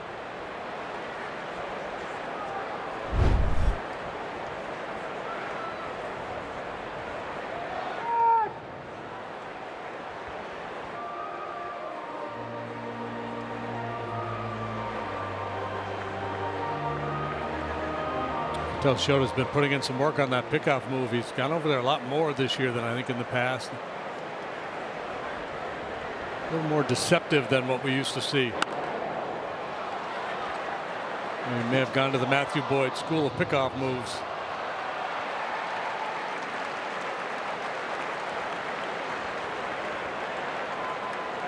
He does that hang the right leg in the air type deal. Not easy to do. He's a good athlete, Shota.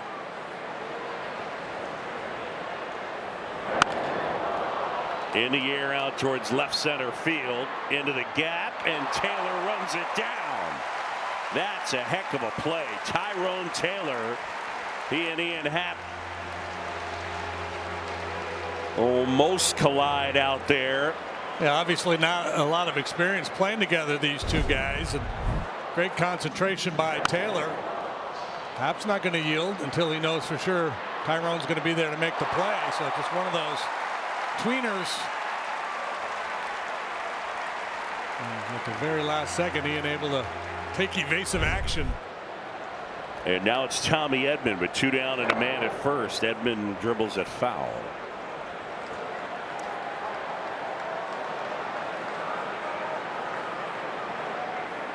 And a lot of plays, a lot of times on plays like that, the thinking is, well, it's a lack of communication. Sometimes communication doesn't help. You got two guys with kind of an equal shot at a ball like that. Both are running hard, tracking the baseball. And nobody can really call it with conviction until they know for sure that they can make the play on the ball. They also can't always hear one another. Yeah, that's sure. One of the things I think that the average fan loses the concept when you're playing in front of 40,000 people. The old I got it on the Little League field. It doesn't work. That one up the middle. Horner across his body. Safe at first.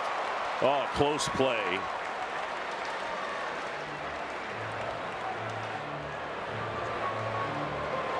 And no challenge coming from Craig Counsell. Nico almost able to make a play on his former college teammate. Oh, Edman lunging for the wire there. Boy, that's dangerous. Tommy. You can see a guy blowing out a hammy or be an ankle. Careful, man.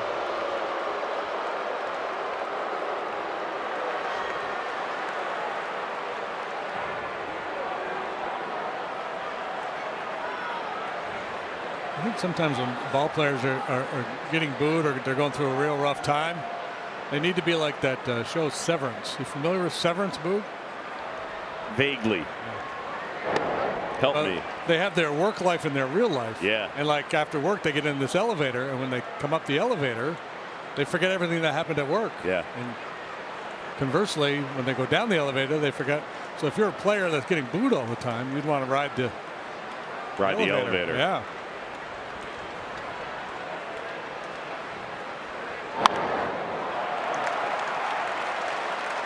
Into center, long run, Taylor, and he makes the catch.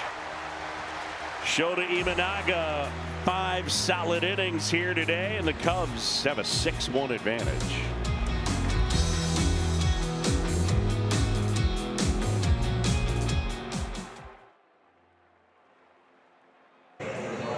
Offense. Cubs 11 hits already here this afternoon. Line drives flying all over the ballpark, and on occasion flying out of the ballpark. Everybody in the lineup has at least one hit except for Ian Happ, but he'll get his turn here in short order. It'll be a new guy into the game though for the Dodgers. Pitching change brought to you by Lakeside Bank. Lakeside Bank, it's about time. And that guy is Edgardo Enriquez. We saw him game 1 of this series. Hard thrower, 100-mile-an-hour fastball. 44th appearance. 3.27 ERA.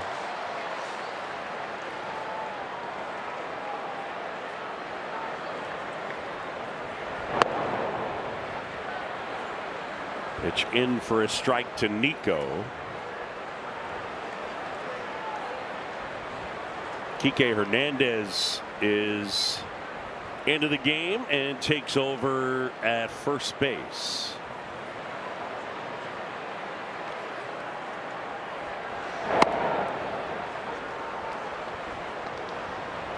Like something's going on with Freeman after that up and in pitch with the knob of his bat. Too early in the game to wave the white flag if you're Dave Roberts.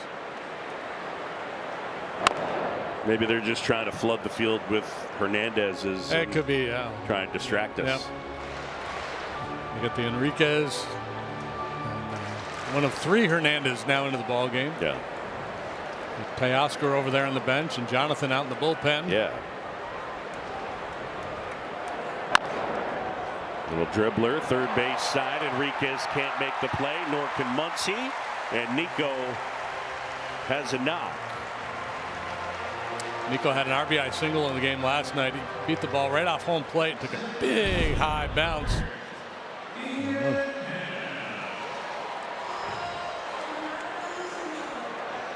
The do or die play there for Muncy. I don't think he's going to get Nico if he gets it anyway. They'll make it a dozen knocks for the Cubs.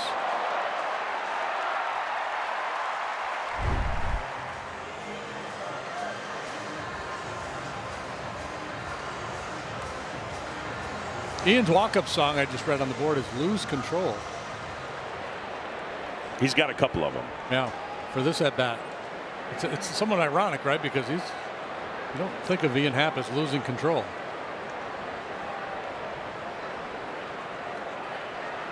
In any facet. No.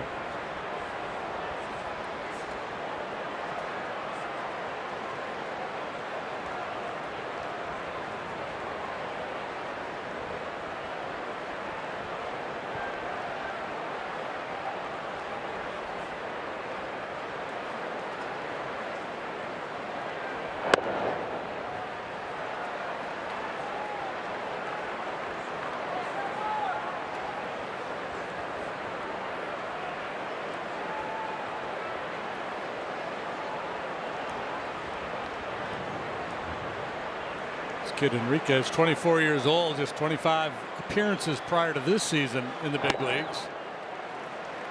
Obviously a big arm. Chance to turn into an elite reliever, and needs to harness his stuff a little bit. The walk rate's a little too high.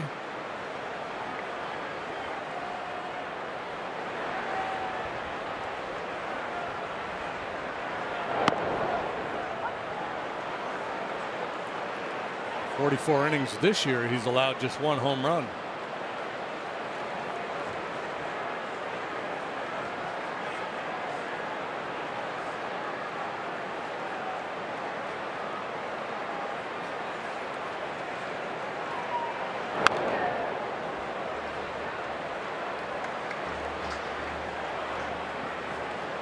Dodger bullpen has been just so-so this year. They've recently got Edwin Diaz back off the IL, so he certainly has a chance to be a real difference maker.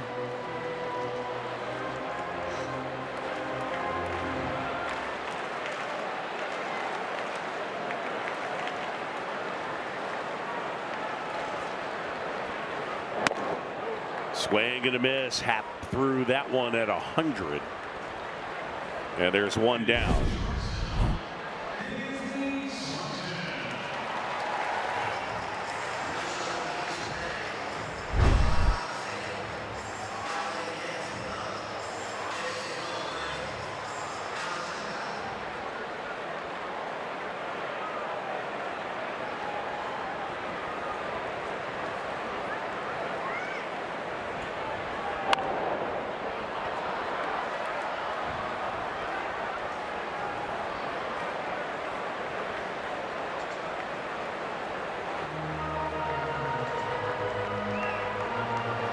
Eric Lauer, the starter, went 4 innings, allowed 6 runs on 11 hits. Didn't walk anybody. And 1 strikeout. Just 2 strikeouts by Cub hitters here this afternoon.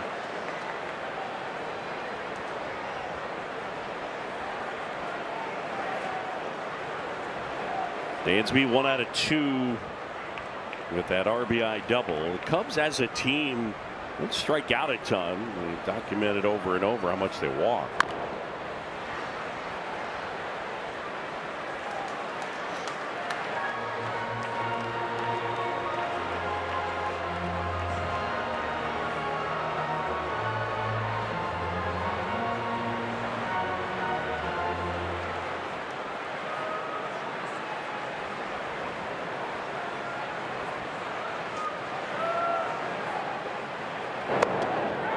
Gets away from Fiducia.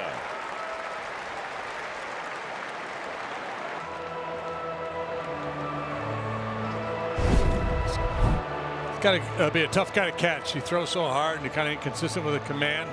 Not Fiducia's best effort on this one. Probably a wild pitch, but one that he probably should have been able to knock down. Blockable. Blockable. Is that a word? Yeah. JD, how about card 1? Yeah, well, here's what it says. The Cardinals come to town Friday, August 14th for the start of a 3-game series. The tickets are still available at Cubs.com/tickets. I believe that's the weekend of the Aaron Waters show. And always a fun time to be at Wrigley when that's going on. It is that weekend.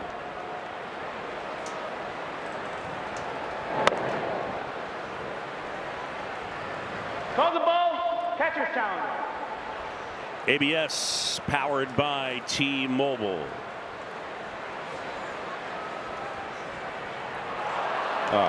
Strike 3.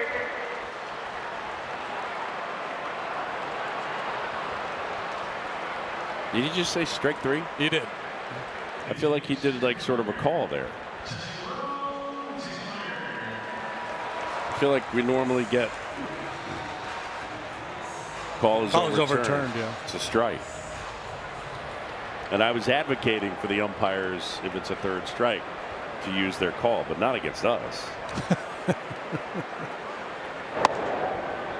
Ring him up unless it's a Cub. That's right.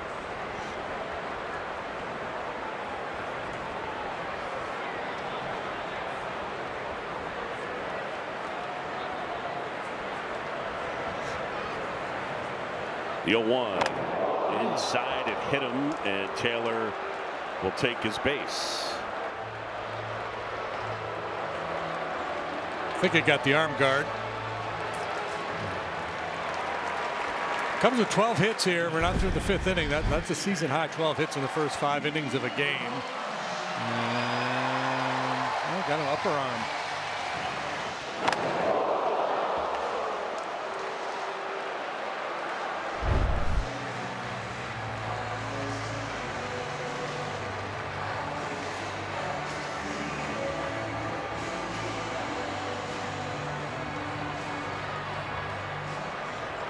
Well, let's see what PCA has in store for us this time.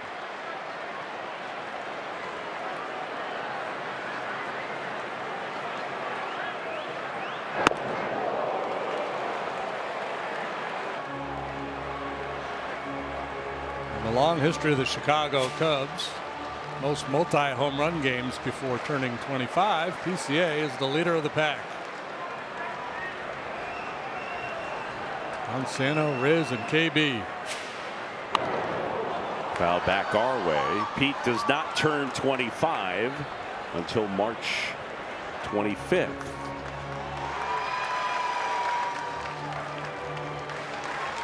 And he's got a tattoo on his right bicep.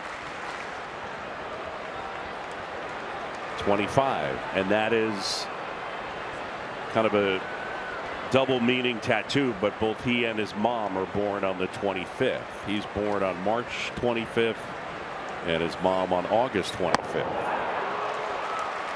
Also, my mom's born on August 25th, so if you feel like doing some shopping. Yeah.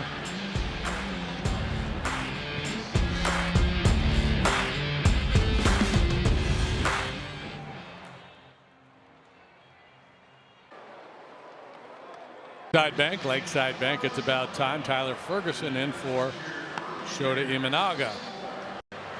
Big righty pitching for the 17th time. 15 innings and ERA right at 6. Shota gave up that leadoff home run to Ohtani. That's the only run he allowed. He did allow 8 hits. Pitched out of some jams as he got through 5 innings here this afternoon. In position to pick up win number 8.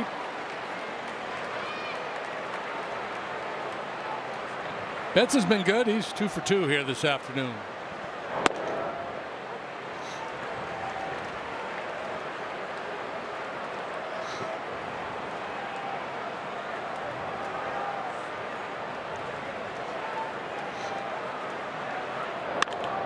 Line drive over the leaping Dansby Swanson.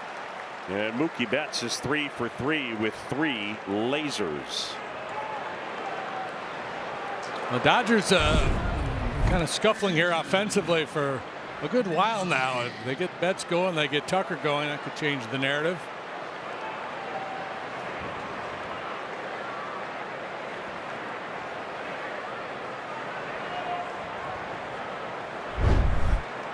I did, by the way, in case you were wondering. You probably weren't. But I did talk to Tyler Ferguson about coming out to Fergalicious. And? Not a fan. No. I think he said in college and in the minors it was tried a couple of times, and he said it did not go well.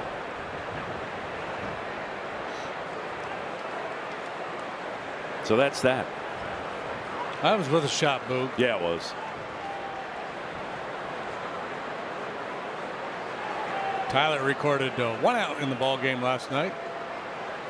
1/3 of an inning on just 2 pitches. Line drive right field. Suzuki right there.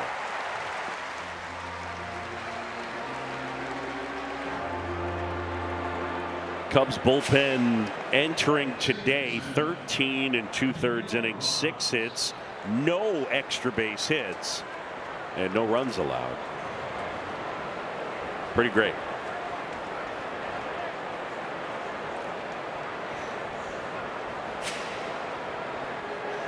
Last night it was Rollison, Ferguson, Zephyr-John, and Webb. Went 10 up, 10 down to finish off that game.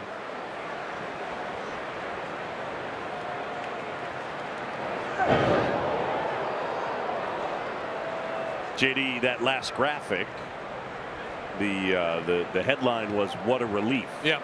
Yep. Exclamation point. You feel like we needed the exclamation point?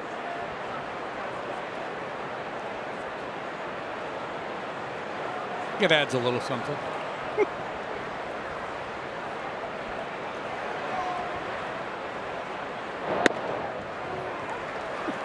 I believe we just lost Kampka for the day. I believe. Christopher, I love you. We all. That's it. We're just getting that. That's Kampka's just taking over the truck. Chris Kampka's got some sneaky celebrity, by the way. Just for in terms of like on Twitter and just following and people knowing him and nuggets, the amount of times I've been in the presence of Kamka where he gets introduced to a broadcaster and the response is, "Oh, you're Chris Kamka." Yes. Yeah. You hear that a lot. No doubt. He makes the magic happen with the ideas, the graphics.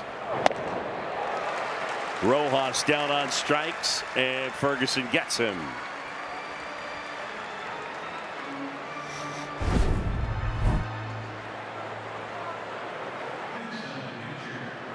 No food up there.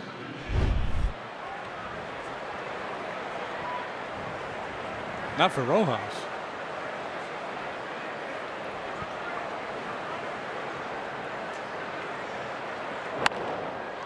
Fiducia fouls one away. Cubs have out-hit the Dodgers 12-9, bidding to sweep LA here at Wrigley.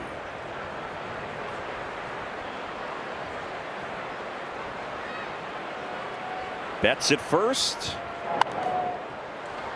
And now it's 0-2.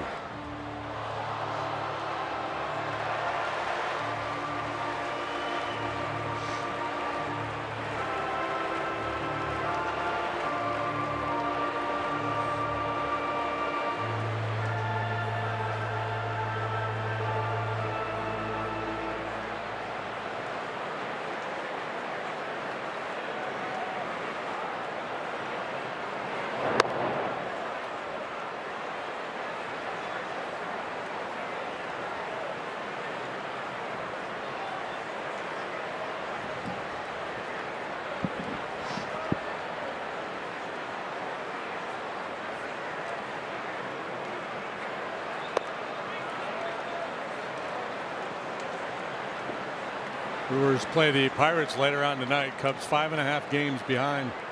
Milwaukee coming into play here today.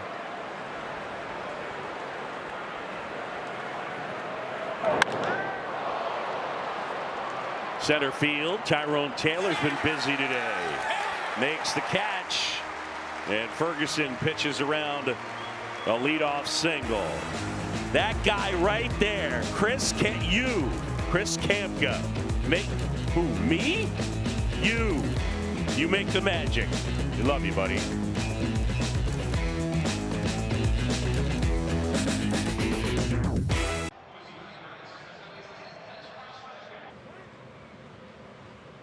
Strongly encourage the use of all public transportation, especially CTA buses and trains, when traveling to Wrigley Field. For all games, the Cubs offer a free bike valet service that's located by the Addison Red Line station. For details, visit Cubs.com/transportation. We're gonna get a new one of those. One on our doors, fading, but we have one where we're in the windows, where there's like a riding the train. Yeah, there's a painted version of us. Well, that's not Kyle Hurt. That's Kyle Hurt. Pitching change is brought to you by Lakeside Bank. Lakeside Bank, it's about time. Kyle Hurt.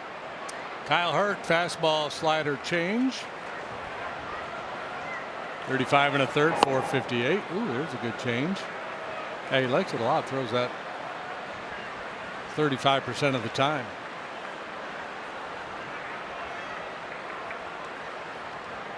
Big broad shoulder right-hander, 6'3", 240. Gives off Don Drysdale vibes out there. Or not.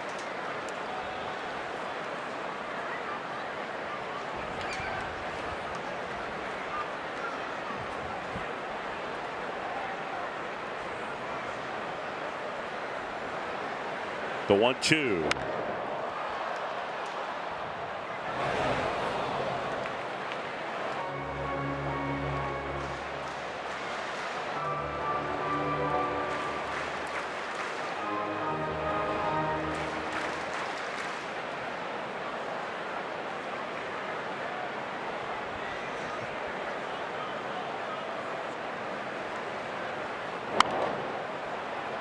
It's fouled back.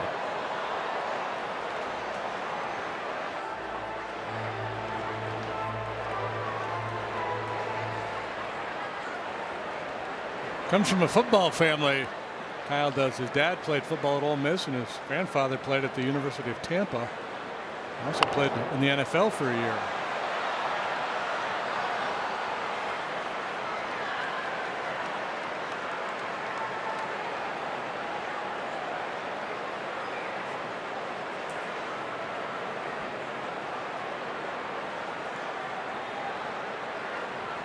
Here's a 1-2.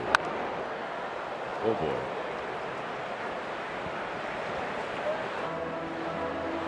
Everybody all right?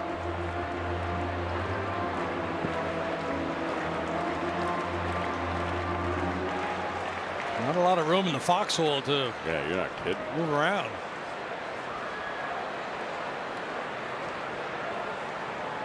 A 1-2. Swing and a miss.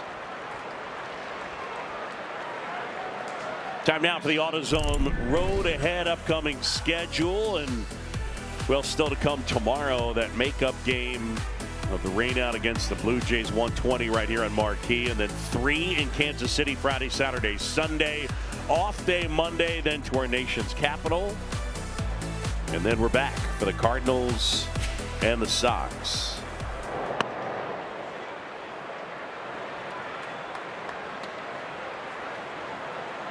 Blue Jays are in Houston playing the Astros. They're in the 8th inning, tied 3-3. So they'll get in here at a reasonable hour tonight.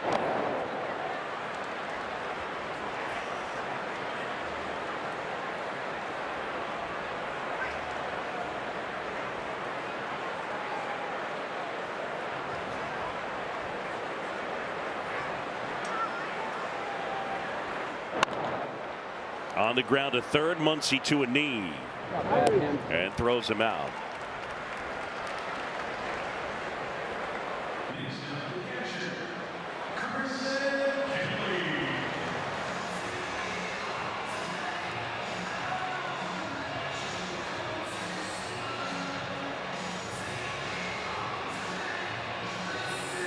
Do you think this kid, when he was growing up, his friends called him the Big Hurt?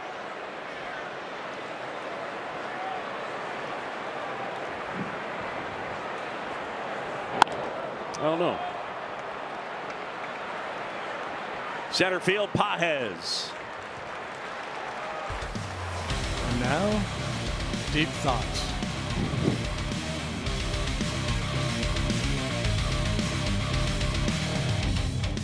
Shots from our Megalodon camera powered by Nissan. Visit NissanUSA.com or your local dealer. Tyler Ferguson as he continues on the hill. Big day yesterday. Everyone was rushing to see Cookie Monster. Yeah. I was a little starstruck, and I'd met Cookie Monster once before. I know. It was a few years ago, and yeah. This is the 4th time Ohtani has led off.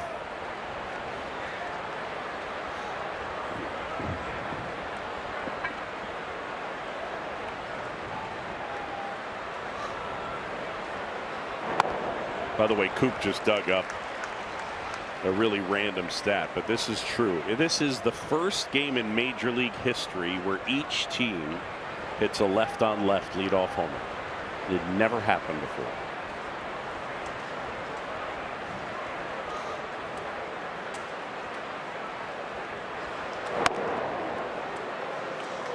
I'm just impressed that that's something you can look up.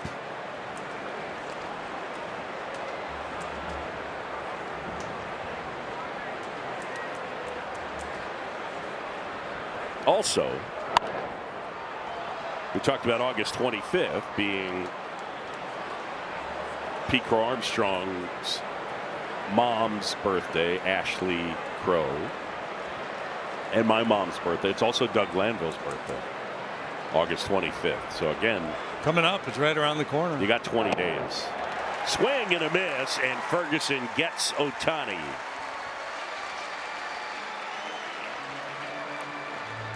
All right, check out Cookie Monster. I mean, they were lined up. They love him. Yeah. Me love Cookie Monster. Yeah, and then we interviewed him. Gets me revved up. Yeah. Just crushes those cookies. Yeah, he does. I mean, crushes them.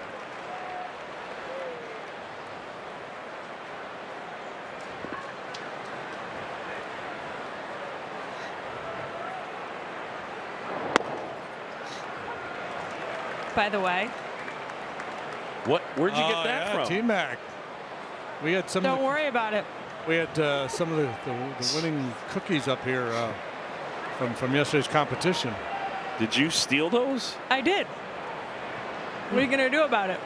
I mean, at this juncture, it would appear very little.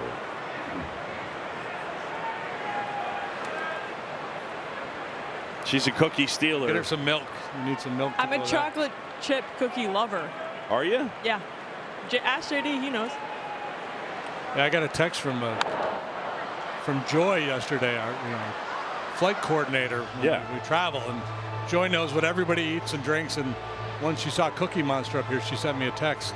She said, "I think Taylor likes chocolate chip cookies more than Cookie Monster." And she was wondering if Taylor was going to have an opportunity to meet Cookie Monster. Taylor, did you have a chance to meet the Cookie Monster? Unfortunately, no. He ran away. He knew I was going to steal all his cookies.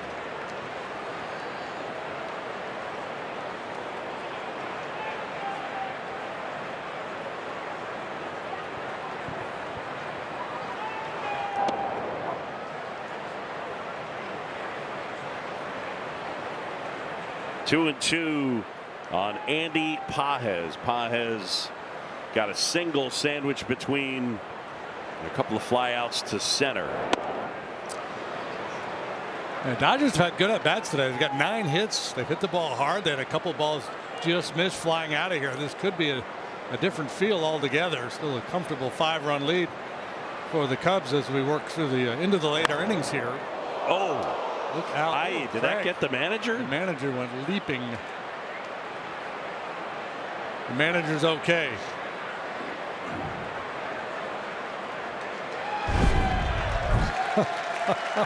Well, this will be good from this shot. Oh, he lost his balance. Yeah, that 55-year-old body does not move like it used to. Way to go, ones. He still has a little bounce. Yeah, he does.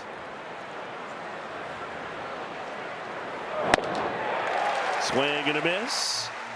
And down goes Pages. I'll show you. Try and hit my manager. Well, back-to-back punch-outs now for Tyler Ferguson. Going up top.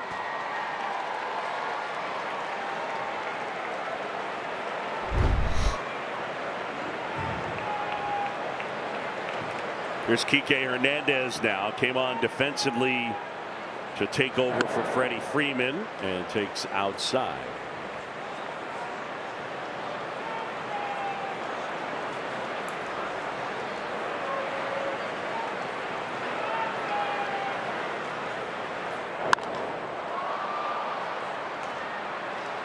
Center field, Taylor is there. He's got it.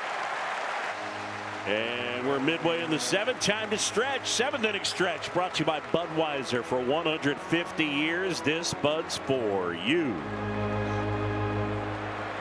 Today's guest conductors for Take Me Out to the Ball Game.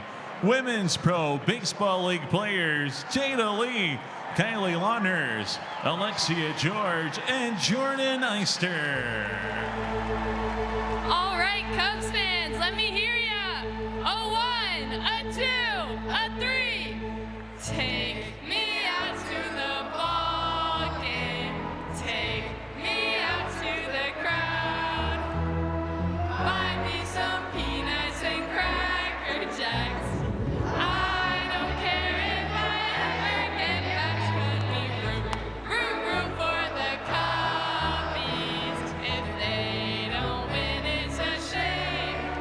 For it's 1, 2, 3 strikes, you're out at the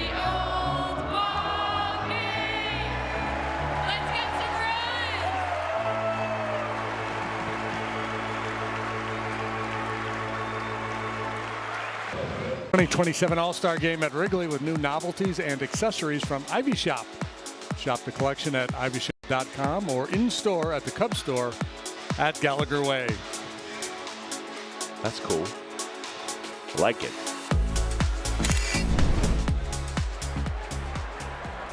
Alex Call into the game and will take over in center field.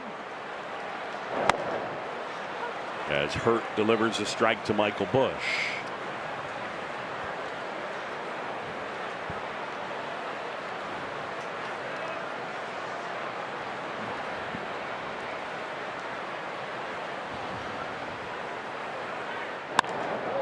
That's drilled out towards center field and a base hit. So Busch with his second hit of the day. Hey folks, don't forget we're coming down to the wire here on this 50-50 raffle, and the jackpot continues to grow. Now up over $470,000. Encourage you to jump on.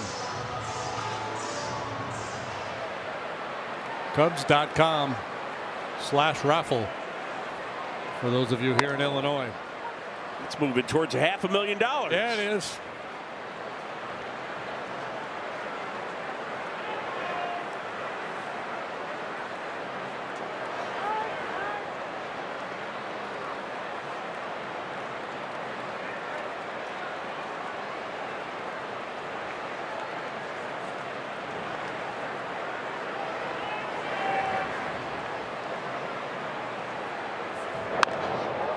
That's drilled left field towards the corner, and a touchdown, and bang up against the basket and then underneath, and Busch is in to score. It's 7-1. Nico with an RBI double. There's no slowing down this Cub lineup here this afternoon. Make it a baker's dozen. Well, make it 14 hits, as a matter of fact. Insurance runs are brought to you by Gallagher, your trusted insurance broker and people strategy partner. Dave Roberts out to have a chat with Eric Backus. The umpires are going to get together. See Edman out there in left field throwing his arms up to say that ball's out of play, but it spit back out of the ivy. Lads Diaz ruled that it was in play.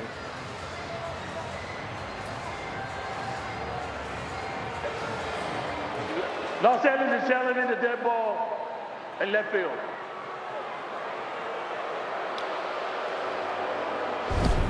So if this is ruled a dead ball, then Bushy only gets to third base.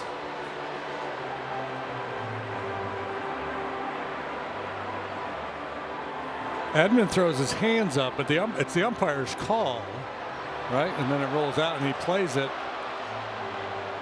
So I think that ball's in play. I would say.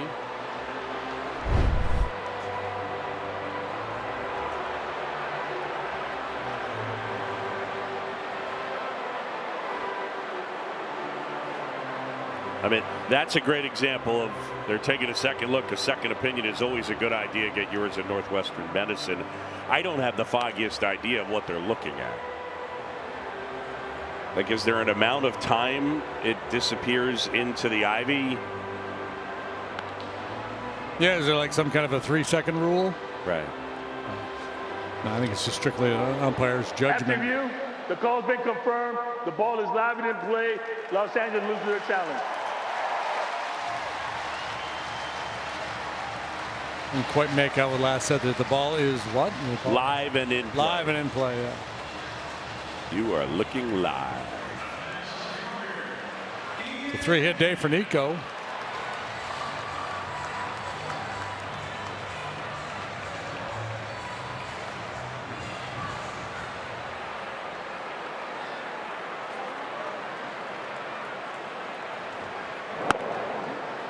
Yeah, there's a strike. Happ trying to find his groove, getting the start in left today. Taylor the start in center, and Ian 0 for 3.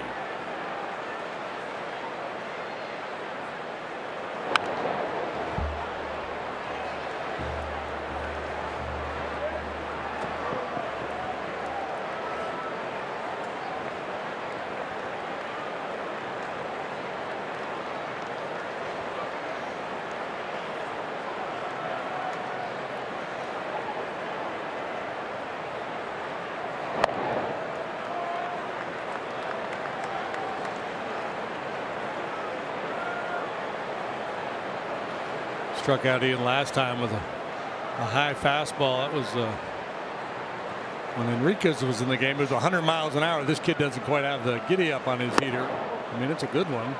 And that 97. Happ is gone.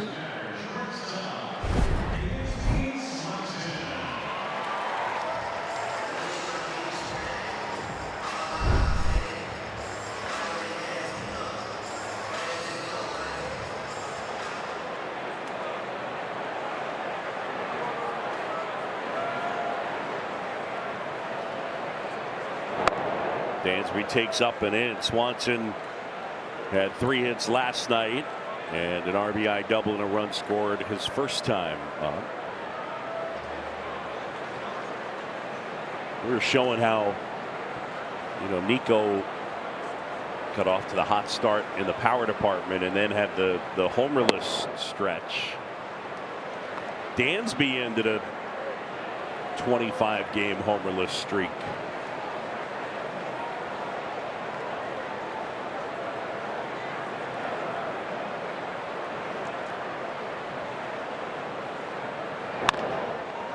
On the ground towards third, off the glove of Muncy. Everybody's safe. And it'll go E5, I think. You think?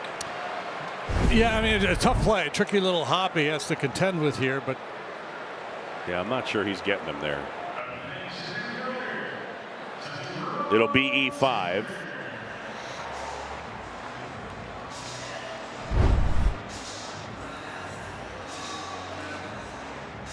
Dave Roberts had Jonathan Hernandez up. And he's going to make the pitching change. Cubs lead at 7-1.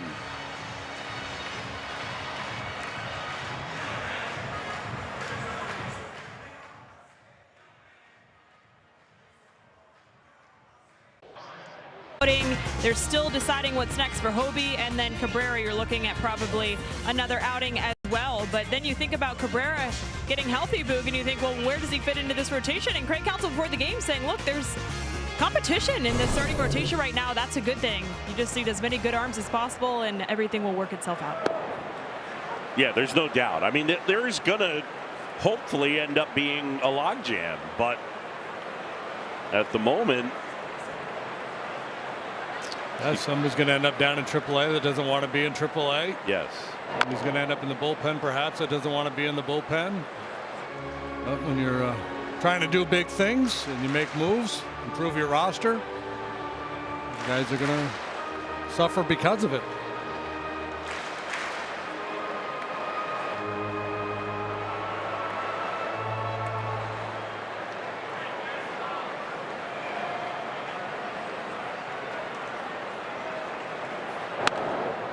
Taylor lifts that in the air left field where Edman pulls it down.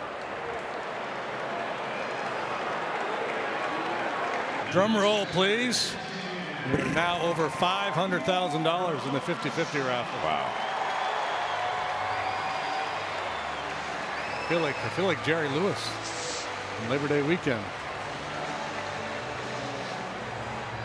I think Big Cat from Barstool's won it a couple of times. Won the 50-50? Yeah. More than once? I believe so. Popped up on the infield, Max Muncy. And PCA retired. We'll head to the 8th.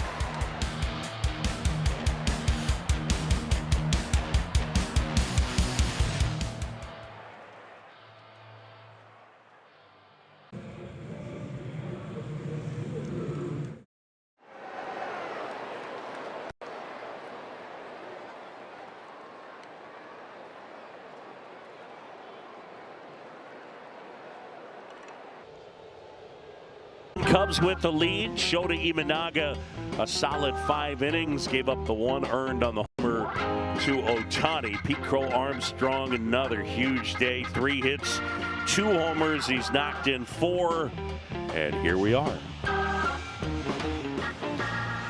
Caleb Thielbar time for the 40th time. Lefties Sporting the 3.97 ERA for 34 innings of work. Cubs looking to go season high 17 games over 500.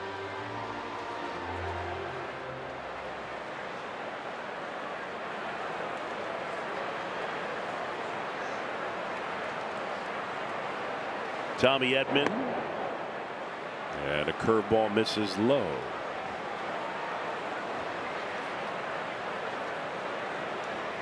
Edman with the positional versatility, you can play him, I mean, really all over the infield and the outfield.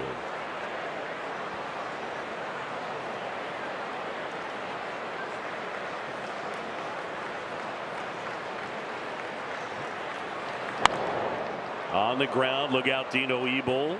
Look out Cubs dugout.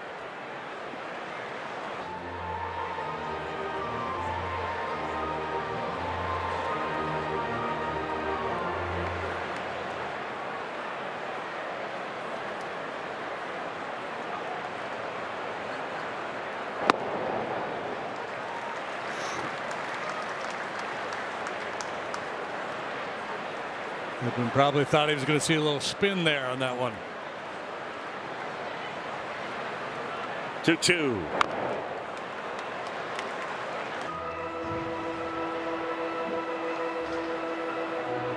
Edman, then Tucker, and then Betts. Mentioned earlier that the Cubs are trailing the Brewers by 5.5 games. Feels like they've been sitting right around there for the longest time. Yeah, it does. The last time they were within 4 games of Milwaukee was back on May 30th. Wow.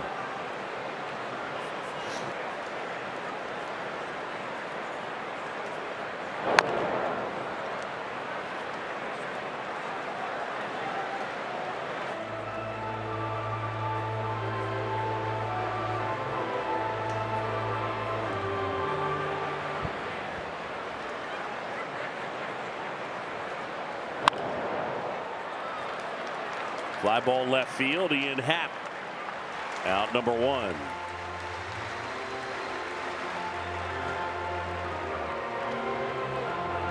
Cubs play 7 games against Milwaukee in a 10-day period starting August 31st. And if the Cubs could get within, say, 3 or 4 games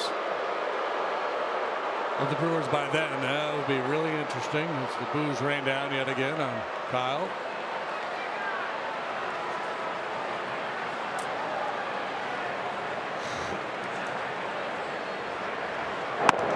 By the way, we were talking about the trip to D.C. James Wood just went on the IL with an oblique. So Garcia traded, Wood to the IL. That's good news for not for the Nats. The probables tonight in that Pirate Brewer matchup: Paul Skeens and Kyle Harrison back off the IL. Skeens been scuffling here lately.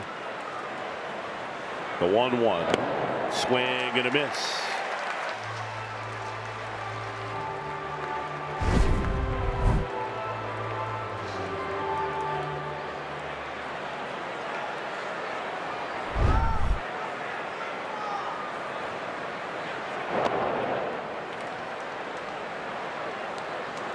Well, Kyle Tucker was good last year, first half.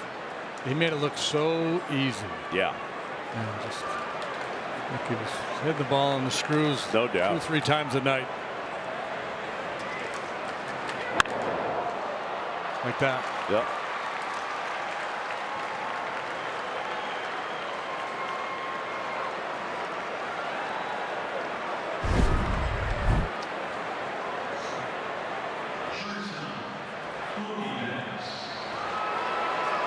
Just a good, smooth pass at it here from Kyle.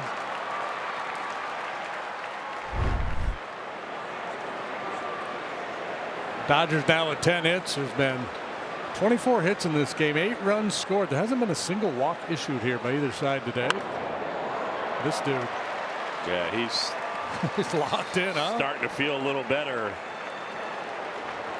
Good grief. He just hung out 4 ropes here today. 4 for 4 for Betts.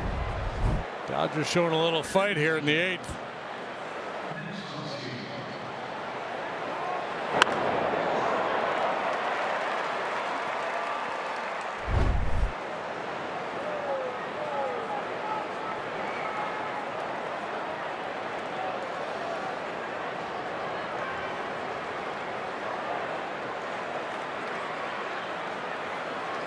So 2 on and 1 out in Muncie.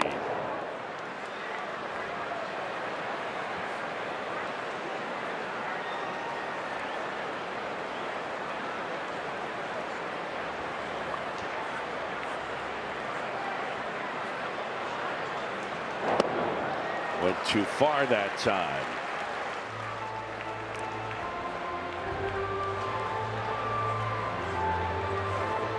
A 4 for 4 day for Mookie Betts today. His batting average has jumped 11 points. Hard to get that big of a jump this time of the year. High fly ball right field. That's back, and Suzuki will watch it go. It's a towering homer for Max Muncy, and now 7-4, his 22nd of the year.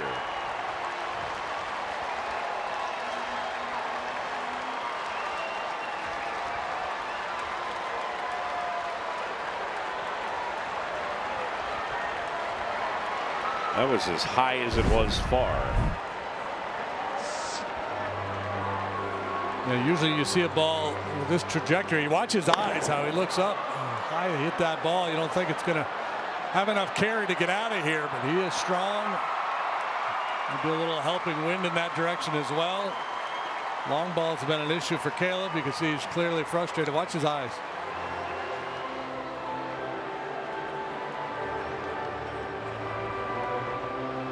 Some serious launch angle there. 43 degrees. How many homers do you think have been hit this year with a higher launch angle than that? 7. Yeah. Oh, I don't know. I didn't have the answer. Probably not many. The answer is 13. 13, okay.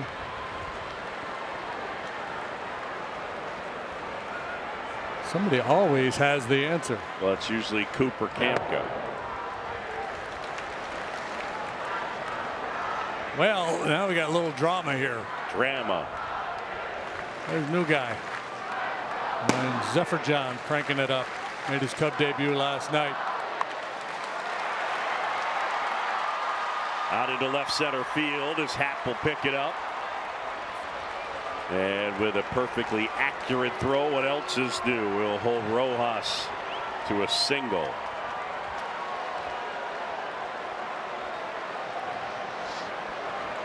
Well, anxious times over there in the home dugout.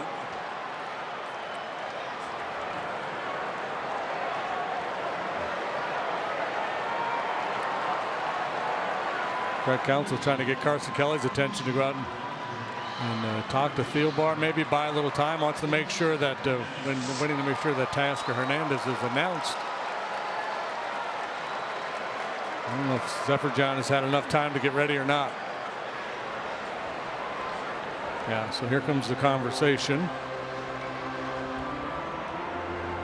Slow stroll by Carson. Yeah, you're not kidding.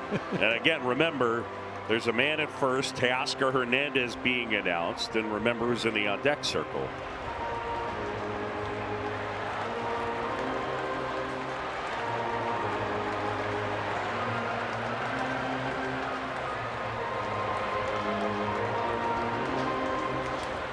Yeah, these guys in the modern bullpen, man, they know how to get cranked up in a hurry. Thielbar out, Zephyr John in, and we'll be back with the new pitcher.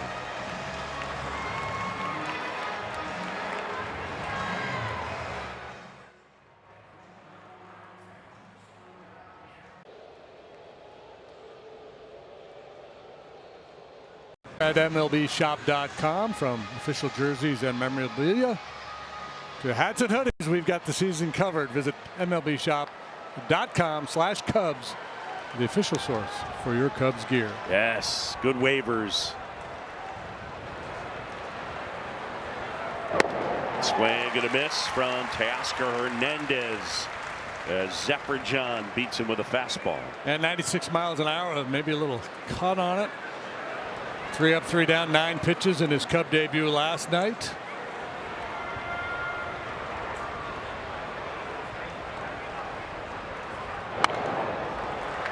Stuff is real. He'll touch 100 miles an hour with that fastball. Opposing hitters batting .085 on that 4-seamer.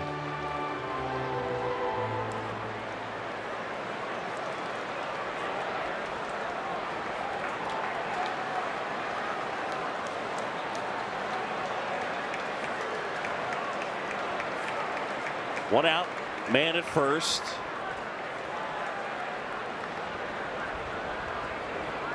Swing and a miss, struck him out. Zephyr-John eats up Teoscar Hernandez, 2 away. Yeah, he threw a couple of nasty sweepers last night. Here's another one. Hernandez misses by a wide margin. That's 10 strikeouts for the Cubs today. Help AbbVie Striking Out Cancer Initiative. AbbVie, people, passion, possibilities. $241 for every strikeout. That's 10 punches for the Cubs this afternoon. First one to Ohtani, misses.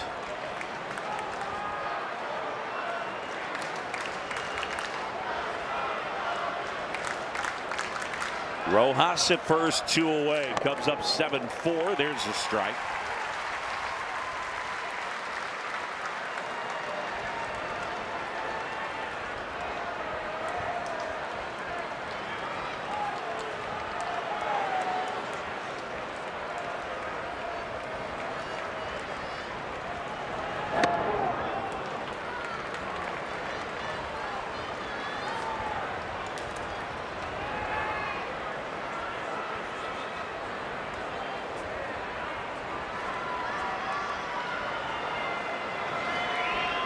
Here's a 2-1. Happ is back, and that one is gone.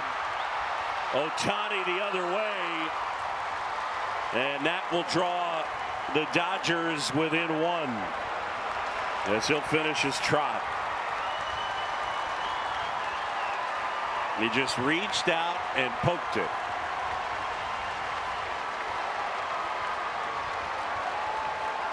Yeah, that's the issue with Ohtani. He's so strong. You know, obviously a big, strong guy, long arms. You want to be able to tie up inside, but you can't just pitch him one way. So he tries a little backdoor slider here, and again, it's a flick of the wrist, but enough to get it out of here, barely. Well, what a nightmare that guy is. And now Zephyr-John deals inside to Alex Call. So from 7-1 to 7-6.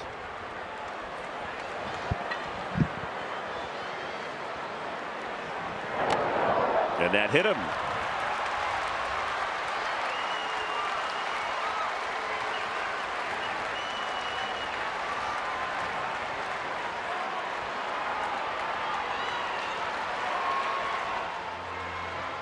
Tommy Hotovy going to come out and just try to calm everything down here a little bit.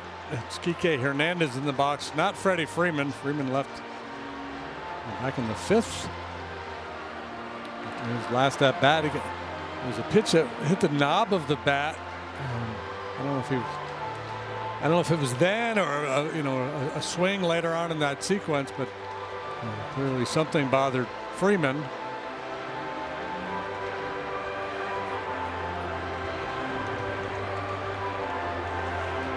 Tommy's had his say, and now Zephyr-John to try and get Kike Hernandez with a man at first and 2 outs. Ryan Rollison is cranking it up in the Cubs bullpen.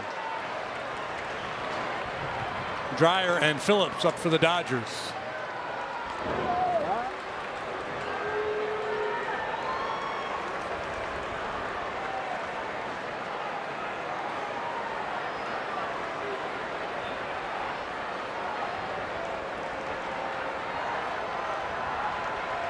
Zephyr-John.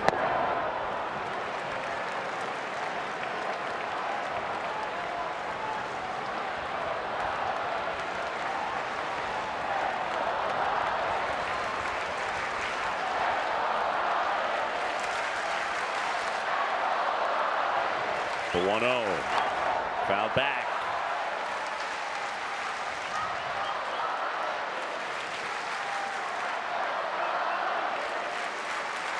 Shohei Ohtani with 2 homers today. Pete Crow Armstrong 2 homers today. Back and forth they go in the National League MVP race. Cubs had a big lead at 7-1. Hernandez fouls it back. The Dodgers have scored 5 times here in the 8th. And it's now 7-6. And Slider got away from Zephyr-John a little bit. Up in the zone, a little bit of a hanger. Got away with it. He has had command issues in his career. A lot of walks. Lately, the work has been really good over the last 2-3 weeks. Really cut down on the walks. Crowd on its feet. The 1-2. And that one is outside, and it gets past Kelly. And down to second is Alex Call. So a wild pitch, and that's not a small thing because a base hit very easily could tie this game. Any base hit to the outfield will tie the game, and Kelly has no shot at this one.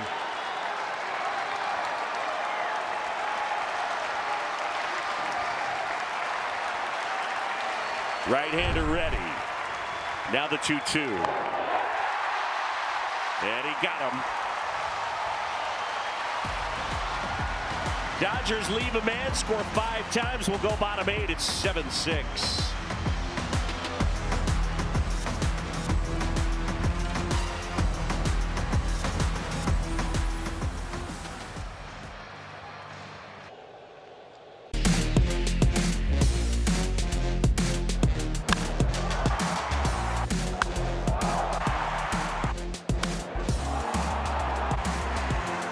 That's our Infiniti Cutting Edge moment. Experience their luxury SUVs today. The Superstar is delivering the goods here this afternoon. Ohtani PCA. 3 out of 5, 3 out of 5. Couple runs, couple long ones. Pete has batted in 4, Ohtani 3. The first time since 2019, both leadoff hitters had 2 home runs in a game. It has been quite a show from those 2 showmen.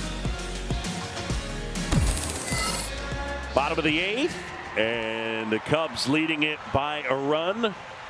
It'll be Seiya Suzuki, then Alex Bregman, then Carson Kelly against the right-hander Evan Phillips. Yeah, spent most of the year on the IL, so just his 11th appearance coming here this afternoon. A trusted veteran guy for Dave Roberts.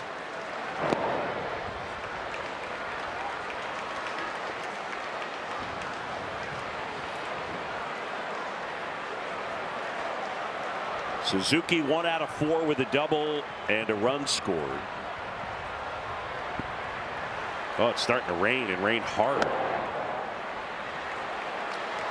Ooh, I'm surprised they didn't challenge that one. That was a good looking pitch. Teoscar Hernandez has stayed in and left. Edman slides over to play center, and Rortvedt is now the catcher. Poncho time, people.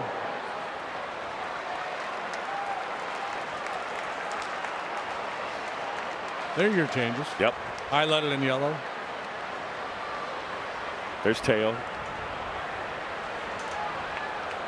Wow, is it raining? Popped up. Kike Hernandez through the raindrops. Has it.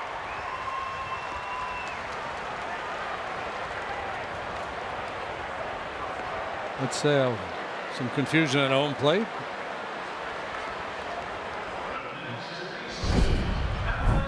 I don't think Seiya knew where the baseball was.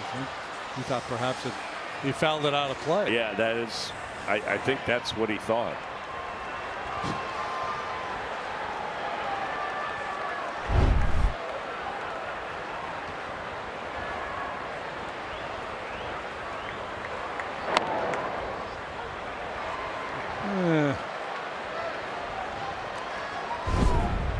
Strike-ish. Yeah, sort of.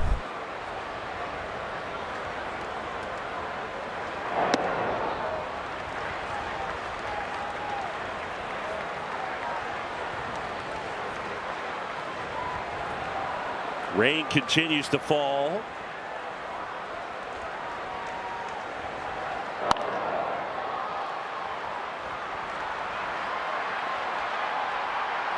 And Edman calls off Kyle Tucker. Jacob Webb finished the ball game for the Cubs last night, and with like a 5-1 lead at the time. Yeah, came in, and the hope was, that he didn't throw a ton of pitches, so he'd be available here today. And that's precisely what happened. He got through that one inning with just 12 pitches. In hindsight, that was huge.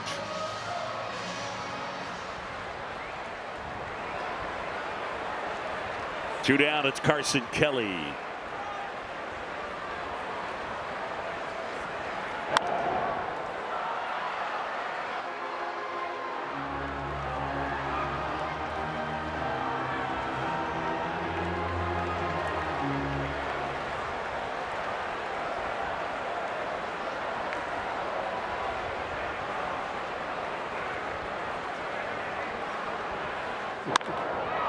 Line drive, base hit center field. Edman cuts it off. Third hit of the day for Carson Kelly. He also lined out one time. So a bloop single, line out, and then a couple of singles. 102 miles an hour off the bat. A little moisture out there in the outfield now. This ball skipped a little bit, and Edman had to really get after it to cut it off. Otherwise, it would have been a double for Kelly.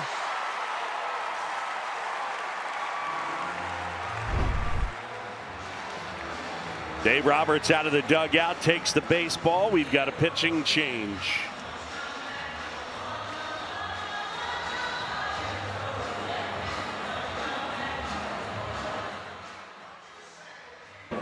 Will take over. Yeah, with Michael Busch duo up, Dave Roberts brings his left-hander Dreyer out of the bullpen. And he's yielded a 2.96 ERA for 45 2/3. Lefties hit just 182 against them. With very little slug. He's allowed 3 extra base hits to a left-handed batter this year. A couple of home runs and a double. He's faced 85 left-handed batters. So Busch is up against it here.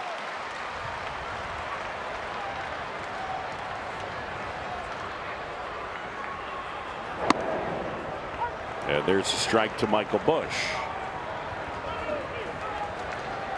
James Triantos running for Carson Kelly. So here in the 8th, the Cubs with a man aboard, 2 down. Dreyer deals.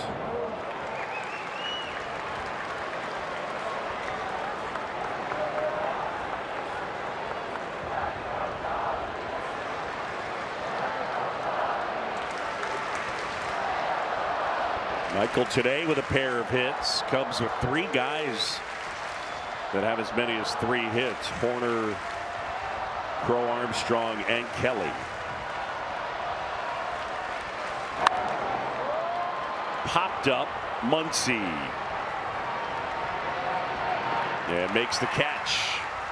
Busch is out. We're headed to the 9th. Jacob Webb, come on down.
For the Cubs, 6-14-1 for the Dodgers. As we head to the ninth, and Jacob Webb will try and finish this thing off. And we've just documented it over and over again how huge this guy has been. He is the linchpin down there in that bullpen. He's been on a real nice roll. Obviously, it would be kicking the gut if this one were to get away from the Cubs with that 7-1 lead.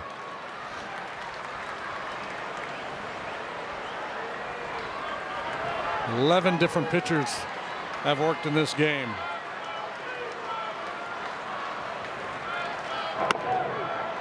Dodgers are out of position players. Challenge this one. Batters challenging. It looked like it was a little bit off the outside edge. Yep. ABS powered by T-Mobile. The ball.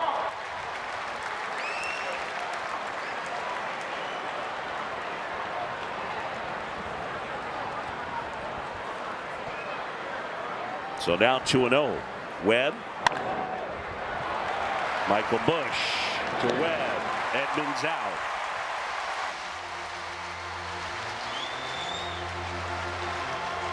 Well, here comes some good theater. Kyle Tucker in a one-run game.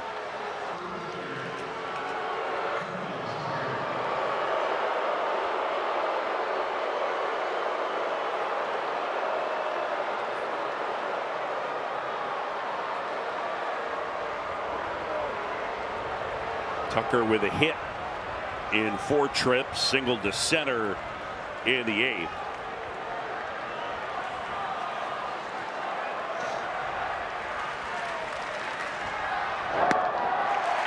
And there's the changeup and a swing and a miss. And Tucker's been pretty aggressive swinging early in this series.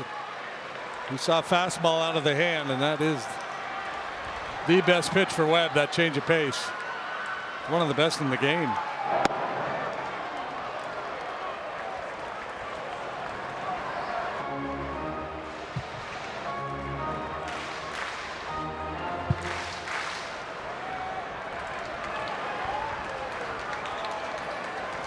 The 1-1. Check swing, roller. Bregman charges. Bare hands. Fires the first in time. He was playing in just a touch. Yeah, Tucker doesn't hit the ball on the ground on that side very often, so you play in just to kind of take away the chopper, right? Precisely this. This is a little half swing roller. But if he's back, that's a knock.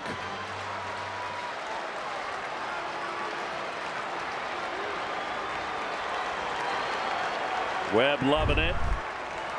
And here's Betts, 4 for 4. And a slider for a strike. Cubs lead at 7-6. Dodgers down to their final out.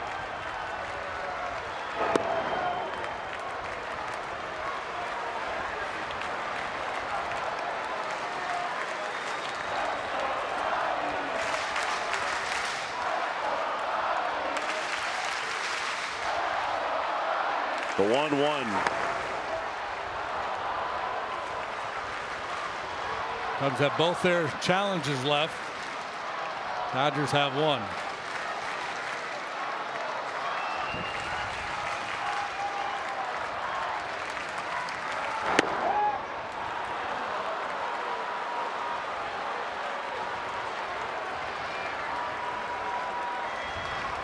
Rather not deal with Max Muncy. Yeah, I'm with you. 3-1. Out towards left center field. And Hack is there. Ball game. Cubs win. And they sweep the Dodgers. A little drama here late as the Dodgers score 5 in the 8th. But Jacob Webb, as he's done so often, comes in and slams the door. High fives all the way around for the Cubs. A nice sweep. Sing that song. Yes, sing away, folks.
Time now for the Mass Mutual moment. And yeah, those three guys with 3 hits apiece are Mass Mutual moments. How about it? How about it indeed? PCA, 2 of those hits left the yard. The other one a double. Carson Kelly, 3 knocks. Nico Horner's been one of the hottest hitters in baseball here in the second half of the season. Up and down the lineup, the Cubs getting contributions here today in support of Shota Imanaga. So the Cubs now a season high 17 over 500. Get the win, sweep the Dodgers out of town. And the Blue Jays up next. For Jim DeShays, Taylor McGregor, and our entire crew, I'm John Shelby. Thanks for watching Chicago Cubs baseball here on Marquee Sports Network. Again, the final, Cubs 7, Dodgers 6, and the Cubs sweep the series. Tomorrow, makeup game with the Blue Jays. David Peterson, Dylan Cease, your scheduled starters. And our coverage begins at 12:30. After this short break, Cubs postgame live. Cole Wright, Cliff Floyd. Stick around. They're here after the break.